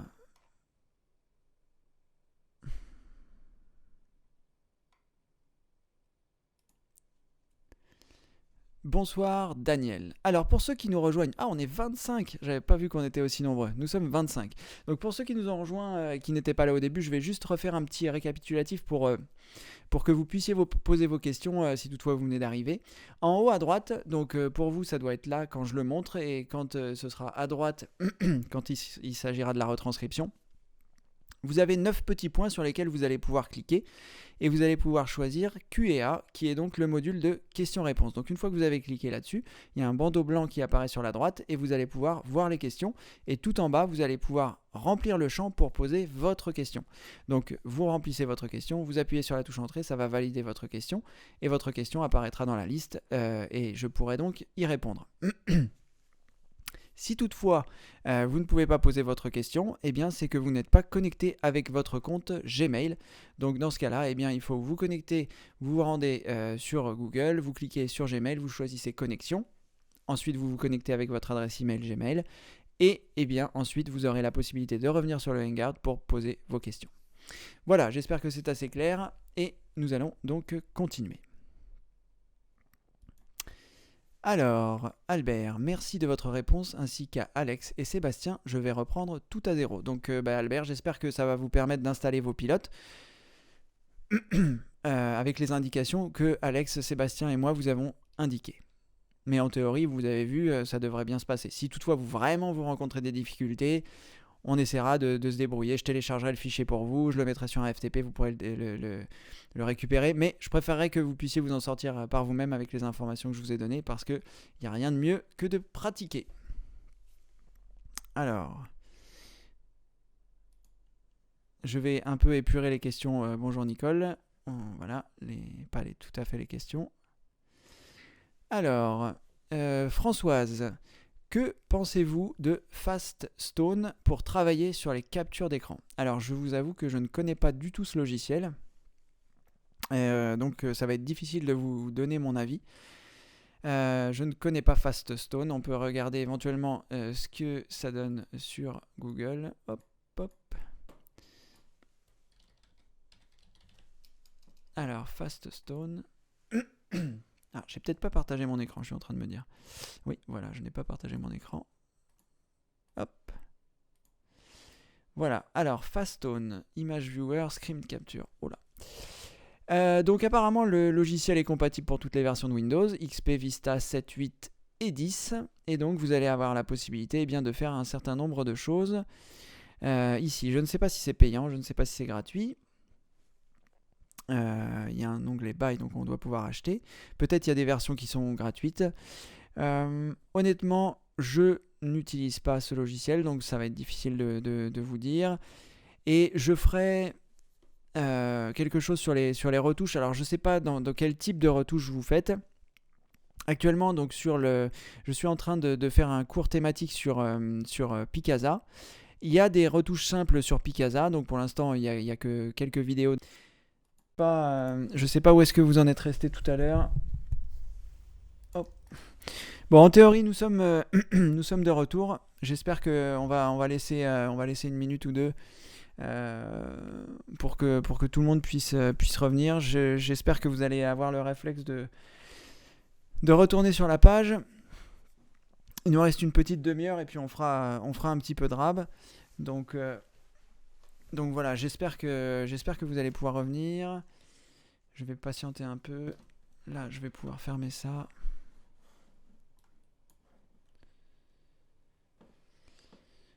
Alors, sur Facebook, pas de réponse. Ah, une personne. Je suis là et je vous vois. Merci Albert. Je suis content de voir des personnes revenir parce que, bon, il y a une coupure. Je pense que, voilà, c'est ma carte graphique qui a eu un petit souci. Comme quoi, vous voyez, tout le monde, personne n'est à l'abri d'un plantage. C'est ce que j'aurai l'occasion de vous indiquer dans les... C'est ce que j'aurai l'opportunité de vous indiquer dans les formations débutants, c'est que voilà, on n'est jamais à l'abri d'un plantage. Bon, il s'avère que là c'est un peu embêtant parce que voilà, demande à Cédric, événement en direct. Et surtout quand il y a un plantage comme ça, il a fallu que je redémarre mon ordinateur. Après, il faut que je relance une session de Hangout. C'est pour ça que ça a été un petit peu long. Donc voilà, c'est un peu pénible. Mais bon, il faut qu'on fasse avec les aléas du direct. Bonjour Alex à nouveau. J'espère, voilà, on est 3, 4. Je pense qu'à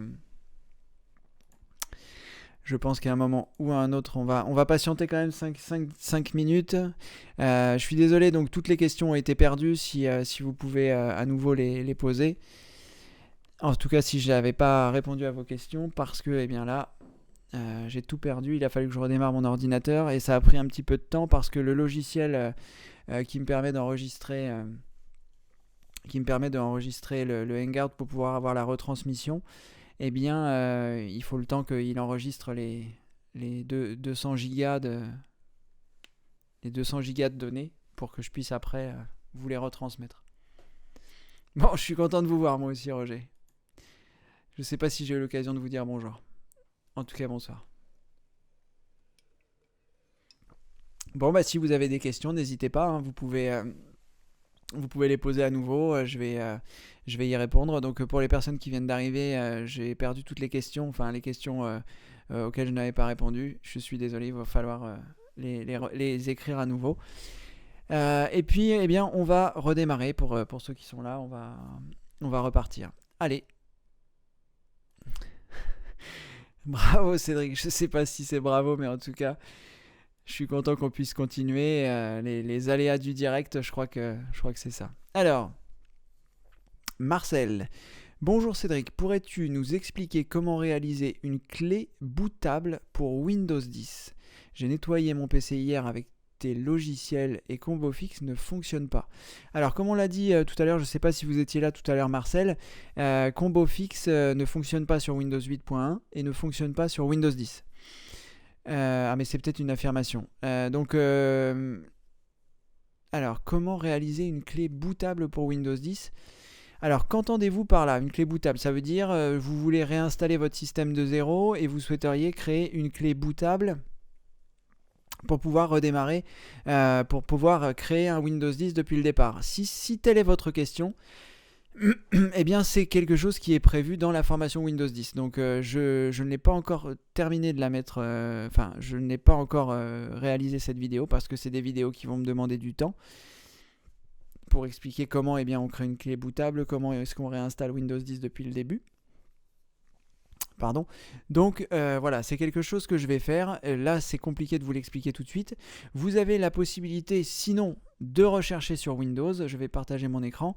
Pour les personnes qui arrivent, n'hésitez pas à reposer vos questions parce que je suis désolé, mais avec le plantage, j'ai perdu les réponses. Donc voilà, je vais me rendre sur Google. Et donc, clé bootable Windows 10. Donc on va trouver un site qui va être quelque chose de cohérent. Microsoft.com, Windows 10. Si vous devez installer et réinstaller Windows 10, voilà. Préférez, vous voyez, il y a pas mal de liens quand on tape dans Google clé bootable Windows 10. Il vaut mieux récupérer ici celle de Microsoft parce que, au moins, vous êtes sûr que l'information qui va être prodiguée ici sera de bonne qualité. Si vous devez installer ou réinstaller Windows 10 à l'aide d'une clé USB ou d'un DVD, nous vous conseillons d'utiliser l'outil de création de support ci-dessous afin de créer votre propre support d'installation avec clé ou DVD. Donc ici vous avez un certain nombre de choses et vous avez téléchargé l'outil maintenant pour pouvoir créer votre clé USB bootable et installer Windows 10. Alors une petite précision que je vais vous donner dans ce demande à Cédric et que je vous redonnerai pendant les formations, c'est que pour installer Windows 10 et avoir votre licence, il y a 3 possibilités. Soit vous avez Windows 7 et vous souhaitez faire une mise à jour vers Windows 10, soit vous avez Windows 8.1 et vous souhaitez faire une mise à jour vers Windows 10, soit vous avez acheté une licence Windows 10. Donc dans les 2 premiers cas, il va vous falloir d'abord, vous ne pouvez pas réinstaller Windows 10 de zéro, même si vous pouvez avoir Windows 10 gratuitement pendant un an si vous avez Windows 7 ou Windows 8, vous allez être obligé de faire la mise à jour et ensuite, si vous souhaitez réinstaller de zéro, comme moi j'ai fait, c'est-à-dire de reformater mon disque, ensuite vous pourrez le faire. Mais dans un premier temps, vous êtes d'abord obligé d'effectuer le processus de mise à jour. Donc, pourquoi ? C'est tout simplement pour transformer votre ancienne licence, que ce soit votre licence Windows 7 ou votre licence Windows 8.1, en licence Windows 10. Et après, une fois que vous l'avez fait une première fois, Microsoft a gardé cette information sur ses serveurs. Et quand vous allez installer de zéro votre ordinateur, c'est-à-dire refaire soit un formatage de votre disque actuel, soit installer un nouveau disque, c'est l'occasion d'installer un SSD,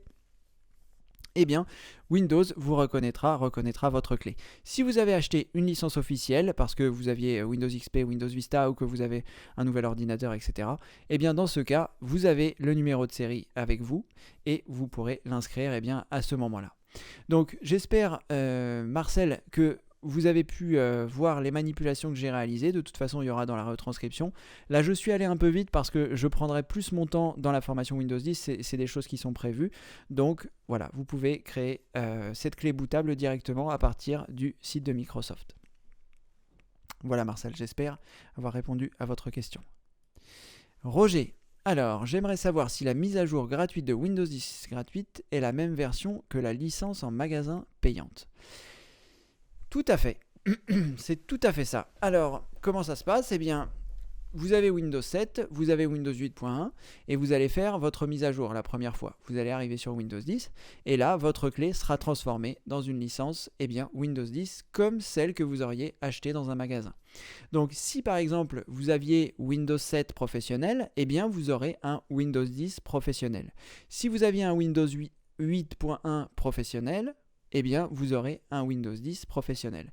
Si vous aviez une version familiale de Windows 7 et une version familiale de Windows 8.1, vous aurez une version de Windows 10 familiale. Voilà. Mais sachez qu'il n'y a aucune différence entre cette mise à jour et entre une version achetée dans le commerce. Donc, c'est très intéressant de faire ça. Tout simplement, comme ça, votre matériel, vous aurez votre licence Windows 10 gratuite. Donc ça, c'est la première année. Je ne sais pas si ça va se prolonger par la suite, mais en tout cas, ce qui est sûr, c'est que la première année, je crois avoir noté, ça se finit le 29 juillet 2016. Je pourrais retrouver l'information, elle n'est pas très loin, mais bon, enfin voilà, dans ces eaux-là. Donc, si vous devez passer à Windows 10, il faut que ce soit avant le 29 juillet 2016.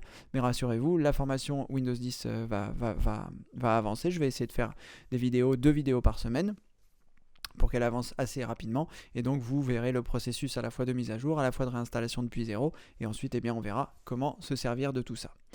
Voilà, Roger, j'espère avoir répondu à votre question.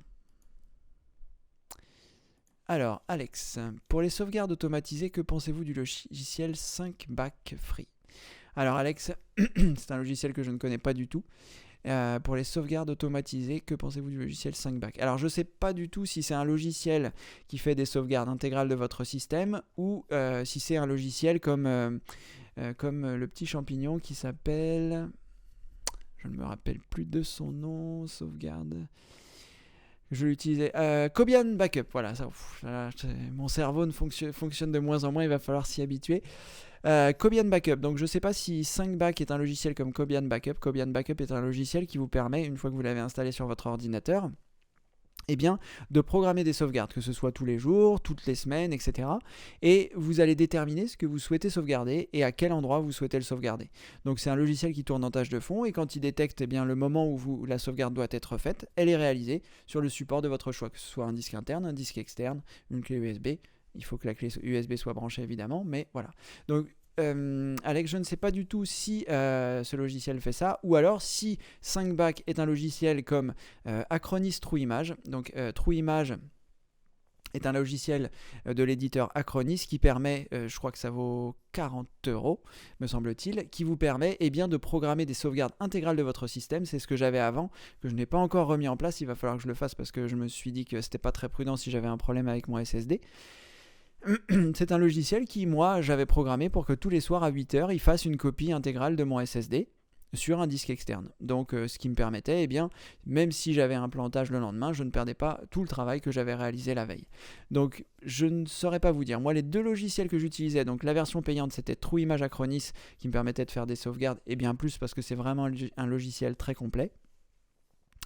Et Cobian, ah oui d'accord, merci de le confirmer, je vois c'est la même chose que Cobian. Donc voilà, moi j'utilise plutôt Cobian, donc j'étais content de Cobian, ça se passait bien, et je n'ai jamais utilisé 5back, je ne peux pas vous dire. Je suis pas sûr que ça réponde à votre question, mais en tout cas voilà, vous avez une réponse, un début de réponse. Moi j'utilise Cobian et TrueImage pour les versions payantes, 40 €. C'est 40 €, mais voilà, je ne pourrais pas me passer d'une sauvegarde de l'intégralité. Enfin, si, je peux m'en passer puisque je ne l'ai pas encore installé, mais en tout cas, voilà, c'est vraiment quelque chose que je vais remettre en place rapidement parce que je ne me sens pas en sécurité. Voilà, Alex. Je vais valider ça également.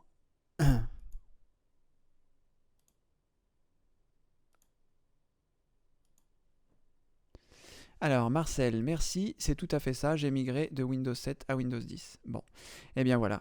Donc, ah,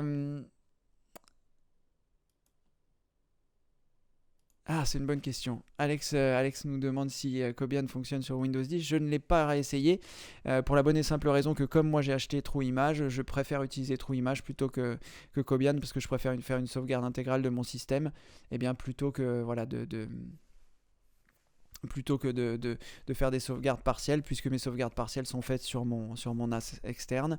Donc voilà, je n'ai pas réinstallé récemment Cobian sur Windows 10. Cela dit, pour répondre à cette question, je pense qu'on va se rendre sur le site, ce sera tout aussi simple, et ça permettra d'avoir une réponse. Alors, Google, Cobian... Alors, Cobian Soft. Alors, leur site n'est pas très joli, mais en tout cas... Alors, en effet, leur dernière version fonctionne sur Windows XP, 2003, Vista, 2008 et Windows 7. Il n'y est pas indiqué Windows 8, ni même Windows 10, donc c'est une bonne question. Je pense que ça peut fonctionner, mais dans le doute, comme ils n'ont pas mis à jour, est-ce que ça fonctionne? Il faudra tester. Je pourrais éventuellement tester Cobian Windows 10, voir si ça fonctionne.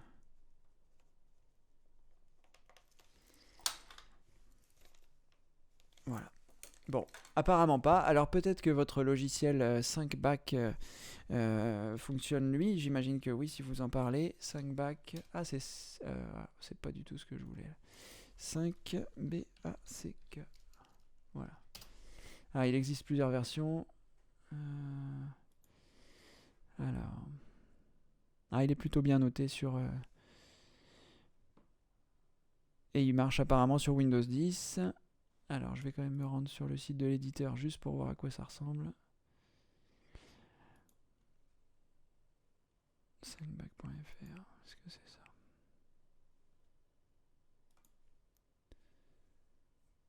Ça a l'air d'être ça.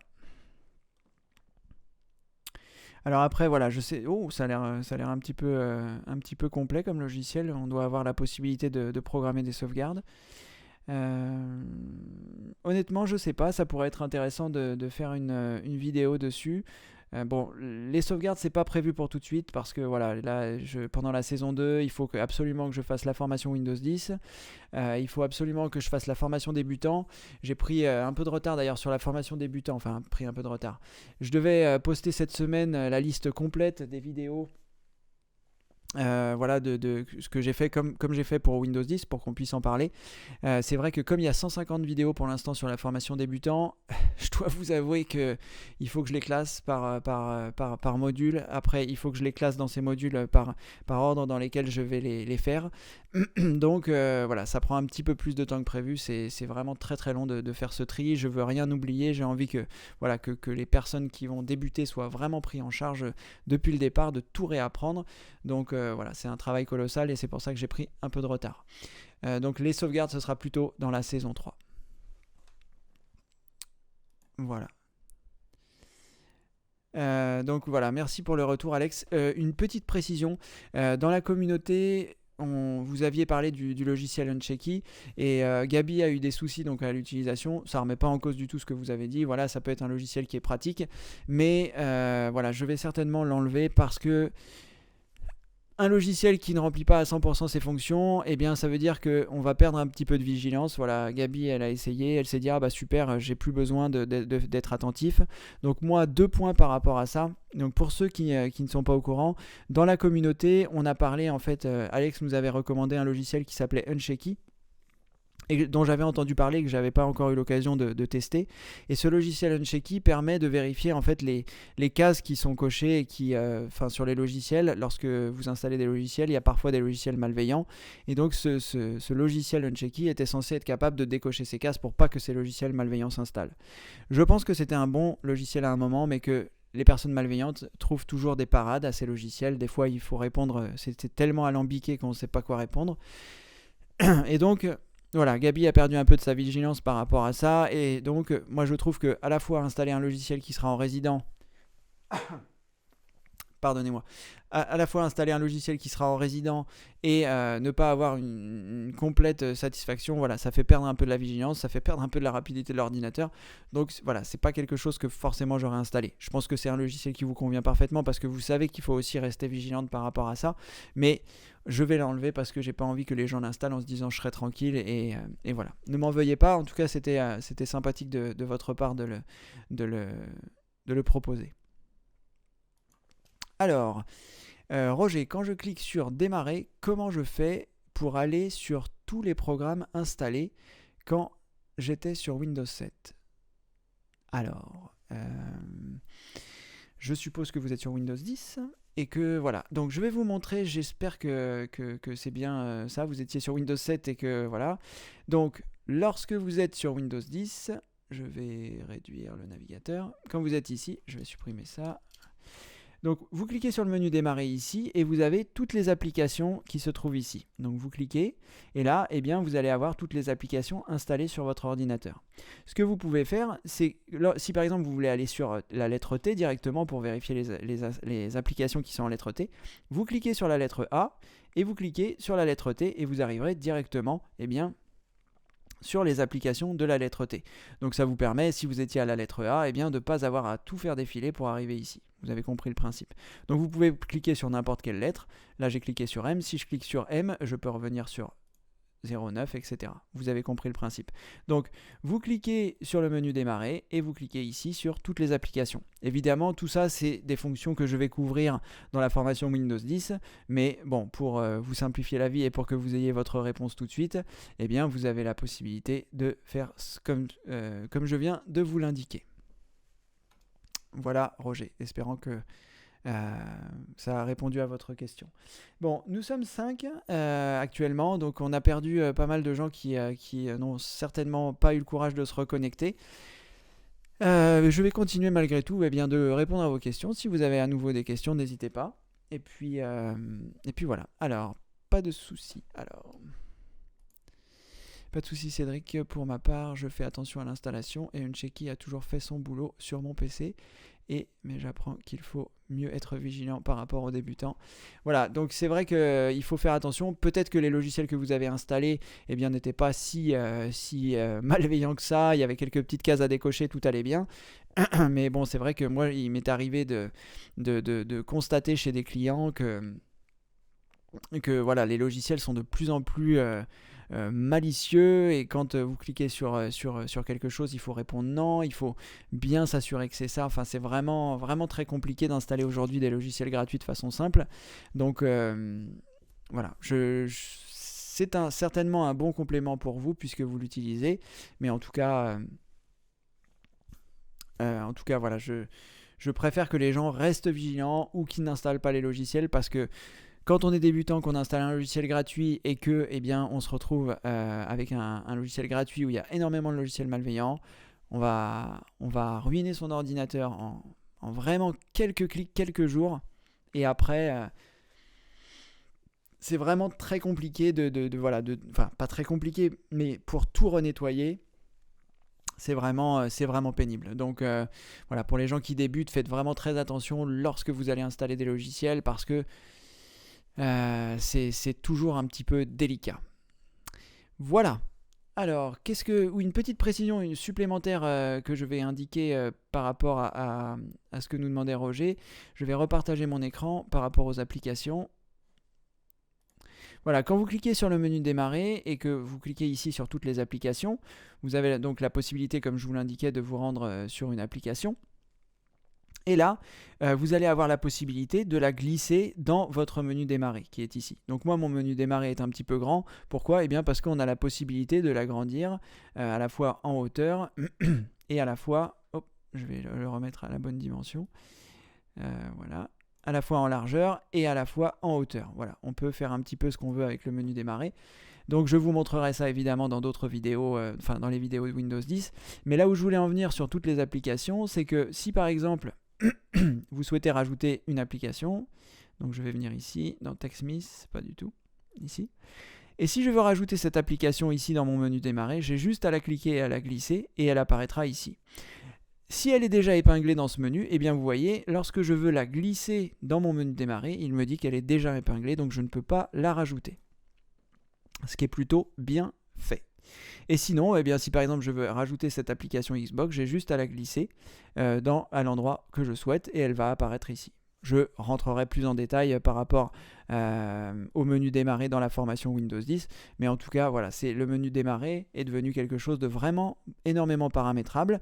Et Benoît, mon ancien associé avec qui j'ai toujours gardé contact, m'a dit qu'il y allait avoir une nouvelle version de Windows 10, ce sera Windows 10.1. Et puis, il y aura énormément de modifications sur le menu démarrer. De toute façon, j'en parlerai à ce moment-là. D'ailleurs, vous pouvez certainement vous apercevoir que mon menu démarrer ne ressemble pas forcément au vôtre parce que j'ai déjà commencé à le personnaliser. Voilà, Roger. Tout ça pour vous dire que vous avez la possibilité d'ajouter des choses dedans. Alors, Alex Raymond me dit bonjour. Bonsoir Alex Raymond, content que vous soyez parmi nous. Je ne sais pas si vous étiez là tout à l'heure, on a eu une petite coupure.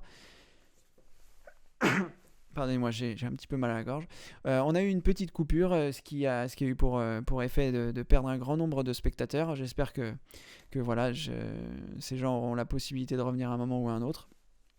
En tout cas, merci d'être avec nous. Je mettrai la retransmission à la fois de la première partie et de la deuxième partie dans la retransmission Demande à Cédric numéro 6, lundi ou mardi ou mercredi en fonction des disponibilités. Alors, Roger nous dit « J'aime vraiment pas Edge ». Voilà, je partage votre avis. Bon, je suis pas aussi catégorique, mais comme je vous le disais en début de session, c'est vrai que voilà, j'ai tellement l'habitude d'utiliser Google Chrome avec tous les services qui vont avec que bon, j'aurais du mal à repasser sur un autre navigateur. C'est certainement bien, hein, il y a aussi la synchronisation, etc. Mais on a vu que c'était vraiment, on ne peut même pas modifier l'endroit où se téléchargent les fichiers que vous récupérez sur Internet. On ne peut pas faire grand-chose. Bref, c'est certainement bien quand on débute, peut-être c'est des choses simplifiées. Et encore, je trouve que c'est vraiment... J'ai eu beaucoup de difficultés à mettre des choses en favoris, à faire afficher la barre sur le haut, pour avoir accès à mes favoris. Comme vous le savez, moi j'utilise énormément les favoris, j'ai beaucoup de favoris, et c'est vrai que ça me permet de ranger mes favoris pour pouvoir y accéder plus facilement. Et dans Edge, c'est pas forcément évident. Donc... voilà, je partage votre avis, Roger. Alors, Roger nous demande s'il peut installer Internet Explorer. Alors Roger, on va partir du postulat que vous êtes sur Windows 10, parce que je n'en ai pas eu la confirmation tout à l'heure, mais on va dire que oui. Alors, ce qu'il faut savoir, c'est pas parce qu'il y a Edge sur Windows 10 qu'il n'y a pas Internet Explorer. Internet Explorer est aussi disponible sur Windows 10, et oui. C'est un scoop, je l'ai découvert il n'y a pas très longtemps non plus.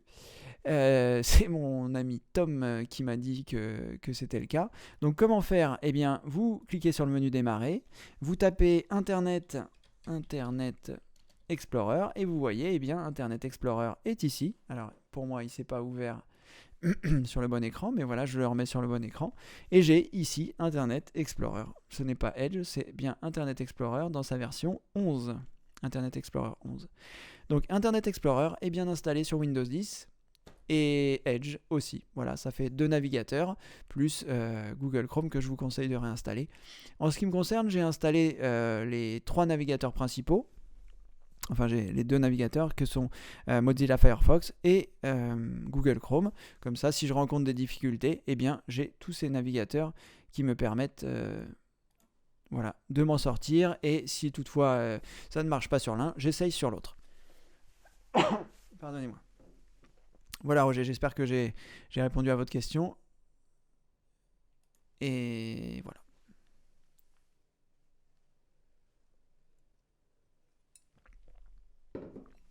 On approche des 19h30. Comme on a eu une petite coupure, je pense que je vais prolonger si vous avez à nouveau des questions jusqu'à 19h45 si vous avez d'autres questions. Et ce que je voulais vous dire, comme il n'y a pas de questions qui sont demandées, la première chose, c'est que je voulais vous souhaiter un joyeux Noël parce que la prochaine fois que ce sera le Demande à Cédric, on sera l'année prochaine. Donc je vous souhaite un joyeux Noël à tous, passez de bonnes fêtes en famille ou où vous avez décidé de passer les fêtes, même si on est seul, on peut passer des bonnes fêtes quand on est seul. Donc passez des très bonnes fêtes de fin d'année, de profiter un petit peu de faire des excès de repas. Et voilà, donc on se verra l'année prochaine en direct et je vais bien évidemment continuer les vidéos pendant cette période. Je pense que je vais prendre quelques jours de congé pour rejoindre ma famille qui est sur la région parisienne. Donc voilà, je vous souhaite un joyeux Noël en direct. Merci à vous de me suivre, merci à vous d'être si nombreux, d'être la communauté Facebook qui commence à se remplir. Je pense qu'on va passer sur un mode forum qui sera beaucoup plus simple pour tout le monde pour s'y retrouver, même s'il y aura un petit peu d'adaptation. Mais là, je m'aperçois que pour répondre aux questions, même moi, j'ai des difficultés à m'y retrouver, à savoir si j'ai répondu aux personnes. Donc ne m'en veuillez pas trop si je n'ai pas répondu à votre question. C'est pas forcément que je ne voulais pas y répondre, c'est juste que le flux d'informations sur la communauté est un petit peu Bon bref, ça c'est pas tout à fait facile à retrouver les choses, donc ne m'en veuillez pas trop, c'est pas de la mauvaise volonté, mais voilà. On va certainement bientôt passer à un mode forum dès que j'aurai trouvé un peu de temps pour l'installer, le configurer, le paramétrer et faire quelques vidéos d'explication. Donc voilà, on va essayer de passer à ça. Et puis voilà, merci beaucoup, merci d'être là pour les rendez-vous Demande à Cédric. C'est vrai que je donne de mon temps, ça me prend du temps, mais c'est vraiment sympa de vous avoir en direct, voilà, de pouvoir interagir avec vous. La communauté, ça va nous permettre d'interagir un peu plus pour avoir des retours, savoir quelle vidéo vous aimeriez que je fasse, etc. Là, on est parti sur la formation Windows 10 et la formation débutant. Ce sont vraiment deux formations qui, pour moi, vont vraiment être très importantes. Ça va permettre à tout le monde de passer sur Windows 10 en toute tranquillité. Et la formation débutant, ça va permettre à tout le monde de repartir sur des bases saines et d'apprendre l'informatique. Voilà, c'est vraiment deux choses qui me tiennent à cœur et j'espère qu'on aura la possibilité d'avoir quelque chose de fantastique et que ça va pouvoir se déployer. Donc n'hésitez pas à en parler autour de vous. C'est vrai que pour que je continue, maintenant que je suis passé à plein temps, il faut que je gagne quand même un peu d'argent. Donc n'hésitez pas à en parler autour de vous si vous êtes satisfait à la fois de la communauté, à la fois des rendez-vous Demande à Cédric, à la fois de toutes les formations qui sont disponibles. N'hésitez pas à dire aux gens de s'inscrire en tant que membre dans un premier temps gratuit parce que voilà, ils ont déjà accès à beaucoup de choses. Et ça leur permet de se développer en informatique. Donc si vous êtes satisfait, vous n'hésitez pas, vous en parlez autour de vous. Moi, ça me permet de continuer. Ça me plaît vraiment de faire ça. Je vais trouver mon rythme de croisière. Pour l'instant, c'est pas encore tout à fait le cas. Mais voilà, une fois que la formation débutant, pardon, je vais y arriver. Une fois que la formation débutant sera mise en place, une fois que j'aurai le déroulé, et bien après, ça va vraiment rouler de façon plus facile pour moi. Ça va me permettre de faire beaucoup plus de choses à l'extérieur. Parce que pour l'instant, là, je passe toutes mes journées à faire les vidéos, à les monter, à les mettre, à répondre aux questions. Voilà, c'est vraiment quelque chose qui est très lourd pour moi. Donc j'espère que ça va pouvoir un petit peu m'alléger. En tout cas, merci, bon Noël et à l'année prochaine. Petite précision, le 1er janvier, ça tombe un vendredi. Donc comme c'est le premier vendredi de chaque mois que je fais les demandes à Cédric, évidemment, nous ne ferons pas le vendredi 1er janvier 2016 le Demande à Cédric, donc je vais le décaler exceptionnellement. Ce sera le vendredi 8 janvier 2016 que nous ferons le Demande à Cédric numéro 7. Voilà, je le renoterai donc directement dans l'espace membre. Dans l'espace membre plus, mais voilà, le 1er janvier, vous serez en famille, moi aussi, ou avec vos amis, et on fera ça le 8. J'espère que tout le monde se sera remis de son nouvel an. Voilà. Allez, je vais prendre la question d'Alex Raymond et puis on finira peut-être là-dessus. Bonjour Cédric. Avec Windows 10, j'ai un problème de clic droit sur l'explorateur de fichiers dans la première colonne. Au lieu d'ouvrir la fenêtre déroulante classique, le PC se bloque pendant 1 à 2 minutes, puis se relance. Auriez-vous une idée? C'est assez désagréable. Alors, un problème de clic droit sur l'explorateur de fichiers. Alors, je ne sais pas bien. Alors, un problème de clic droit sur l'explorateur de fichiers. Alors, je vais vous montrer à l'écran et vous allez me dire si c'est bien ça. Alors, je vais partager mon écran. Je vais me rendre dans l'explorateur de fichiers. Voilà. Alors, donc là, je suis sur l'explorateur de fichiers. J'espère que c'est ce dont vous me parlez. Et vous me parlez de faire un clic droit à cet endroit. C'est ça, et vous patientez 1 à 2 minutes. Est-ce que c'est bien ça ? J'avais déjà rencontré ce problème, mais alors vous dire qu'est-ce que c'était, on va chercher rapidement sur Google. Confirmez-moi juste qu'il s'agit bien de cette manipulation pour que je sois sûr que ce soit ça. Sinon, ce que vous pouvez faire, alors je vais partager mon écran à nouveau. On va se rendre sur Google et on va faire une petite recherche. Alors, problème clic droit Windows 10 plantage, on va dire 1 minute. Et ce serait mieux de ne pas mettre de S, j'imagine. Alors, plantage intérieur, clic droit. Plantage, menu démarrer, bloquer Windows 10. Alors, qu'est-ce qu'il nous raconte ici? Ah, le Crabe Info, déjà, c'est un bon site internet. Hein. Moi, il m'arrive souvent de prendre des infos à cet endroit-là. Donc, voilà, vous allez pouvoir vous rendre à cet endroit. Alors, vous rendez sur Google et vous tapez exactement ce que j'ai tapé ici. Problème clic droit Windows 10, plantage 1 minute. Et vous allez tomber ici sur le deuxième lien, ou ce sera peut-être un autre lien en fonction de ce que vous avez écrit. Barre des tâches du menu démarrer bloqué sur Windows 10. Vous cliquez ici et vous arriverez ici. Alors, barre des tâches et menu démarrer bloqué sur Windows 10. Je ne sais pas si c'est exactement ce que vous allez avoir, mais en tout cas, vous pouvez suivre ce qui est indiqué ici. Alors, qu'est-ce qu'il indique ?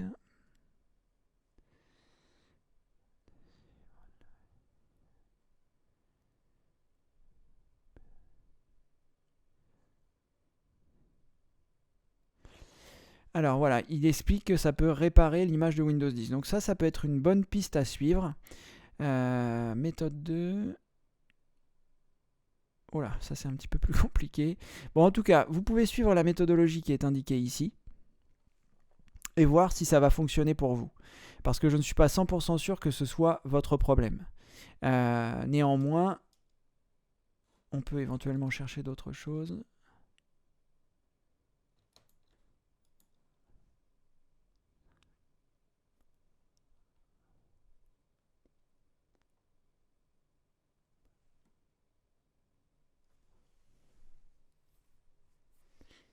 Voilà, ça a l'air d'être plus votre problème. J'ai un bug avec Windows 10, encore les périphériques, comme le disque dur ne s'affiche pas, ce n'est qu'au bout de quelques minutes. Alors, je me permets de répondre car ayant eu le même problème de Windows 10, j'ai trouvé que Daemon Tools faisait le problème chez moi. Je l'ai désinstallé.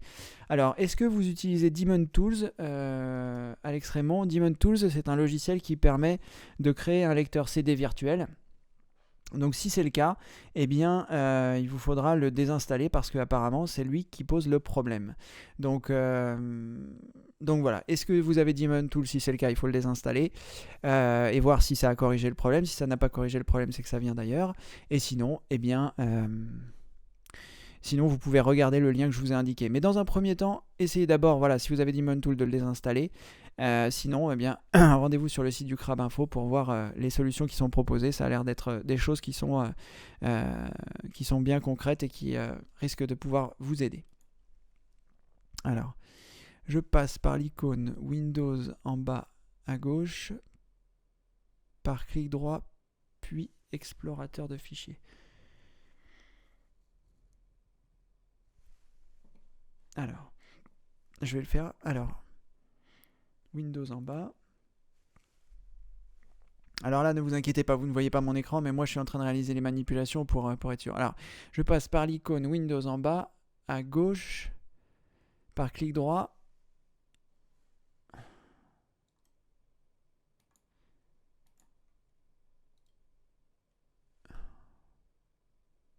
Dans la colonne de gauche. Clic droit dans la colonne de gauche. Alors, je ne sais pas pourquoi vous faites un clic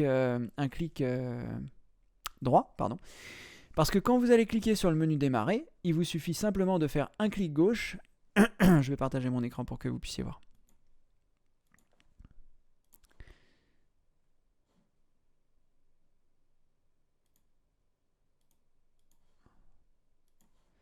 Donc, lorsque vous cliquez sur le menu démarrer, si vous souhaitez avoir l'explorateur de fichiers, il vous suffit simplement donc de cliquer gauche sur le menu démarrer et de cliquer gauche sur l'explorateur de fichiers. Voilà, et là vous avez votre explorateur de fichiers en n'ayant fait que des clics gauche. Vous n'avez pas besoin de faire un clic droit. Le clic droit, c'est vous pouvez éventuellement faire un clic droit sur le menu démarrer en bas, clic droit, et choisir à cet endroit explorateur de fichiers, ce qui a la même chose que de cliquer ici et de choisir explorateur de fichiers. Donc, dans un premier temps, regardez si vous avez Daemon Tools. Si vous n'avez pas Daemon Tools, eh bien dans ce cas, le problème ne vient pas de là. Mais essayez plutôt que de faire des clics droits, faites des clics gauche. Clic gauche sur le menu démarrer, clic gauche sur explorateur de fichiers et voyez si vous avez le même problème. Parce que peut-être que votre clic droit pose un problème. Voilà, je ne me souviens plus exactement comment j'avais résolu la chose. Peut-être avec Daemon Tools, je ne me rappelle plus, enfin le fait de le désinstaller. Bon, en tout cas, essayez de voir de faire ça, et puis vous nous dites si ça s'est bien passé, soit directement dans la communauté, sur la communauté du groupe Facebook, et soit dans le prochain Demande à Cédric. Voilà, Roger me souhaite un joyeux Noël, et bien merci beaucoup Roger. Je vous souhaite donc, on va s'arrêter là pour aujourd'hui. Donc, merci encore d'avoir suivi ce demande à Cédric. Merci d'être revenu. Et puis, je vous dis à l'année prochaine. Donc, le prochain rendez-vous, ce sera, comme je l'ai indiqué, le vendredi 8 janvier 2016. Même si le premier vendredi du mois, c'est le 1er janvier 2016. On ne fera pas ça le 1er janvier. On a sûrement d'autres choses à faire. Donc, on se dit à ce moment-là, au 8 janvier, et sinon on se croise sur la communauté Facebook. Il y a Alex qui participe souvent, il y a Sébastien qui est là, Sébastien qui est un très bon ami à moi de longue date et qui vient participer. C'est aussi une personne vraiment calée en informatique, donc voilà, c'est vraiment sympa, c'est vraiment convivial. Merci une fois de plus à Alex pour toutes ses interventions, toutes ses réponses. Même si voilà, ça me permet de me dire, voilà, il y a des gens qui sont là aussi qui peuvent répondre. Donc n'hésitez pas à répondre si vous connaissez la réponse et que quelqu'un met la réponse que vous connaissez. N'hésitez pas à participer, à donner la réponse. Moi, de toute façon, je regarde un petit peu les réponses qui sont données, savoir si c'est cohérent avec la façon dont je fais les choses. Et si je suis d'accord avec ça. Mais en tout cas, voilà, c'est une grande communauté. Je créerai le forum, j'espère, pour l'année prochaine, parce que maintenant, pour le mois de décembre, ça va être un peu compliqué. Mais en tout cas, voilà. Bon, en tout cas, merci à toutes et tous d'avoir été présents à ce demande à Cédric. La retransmission sera disponible lundi ou mardi, et la retranscription mercredi ou jeudi, je pense. Voilà. Merci encore, bonne fin de soirée et bonne fête. Merci, au revoir.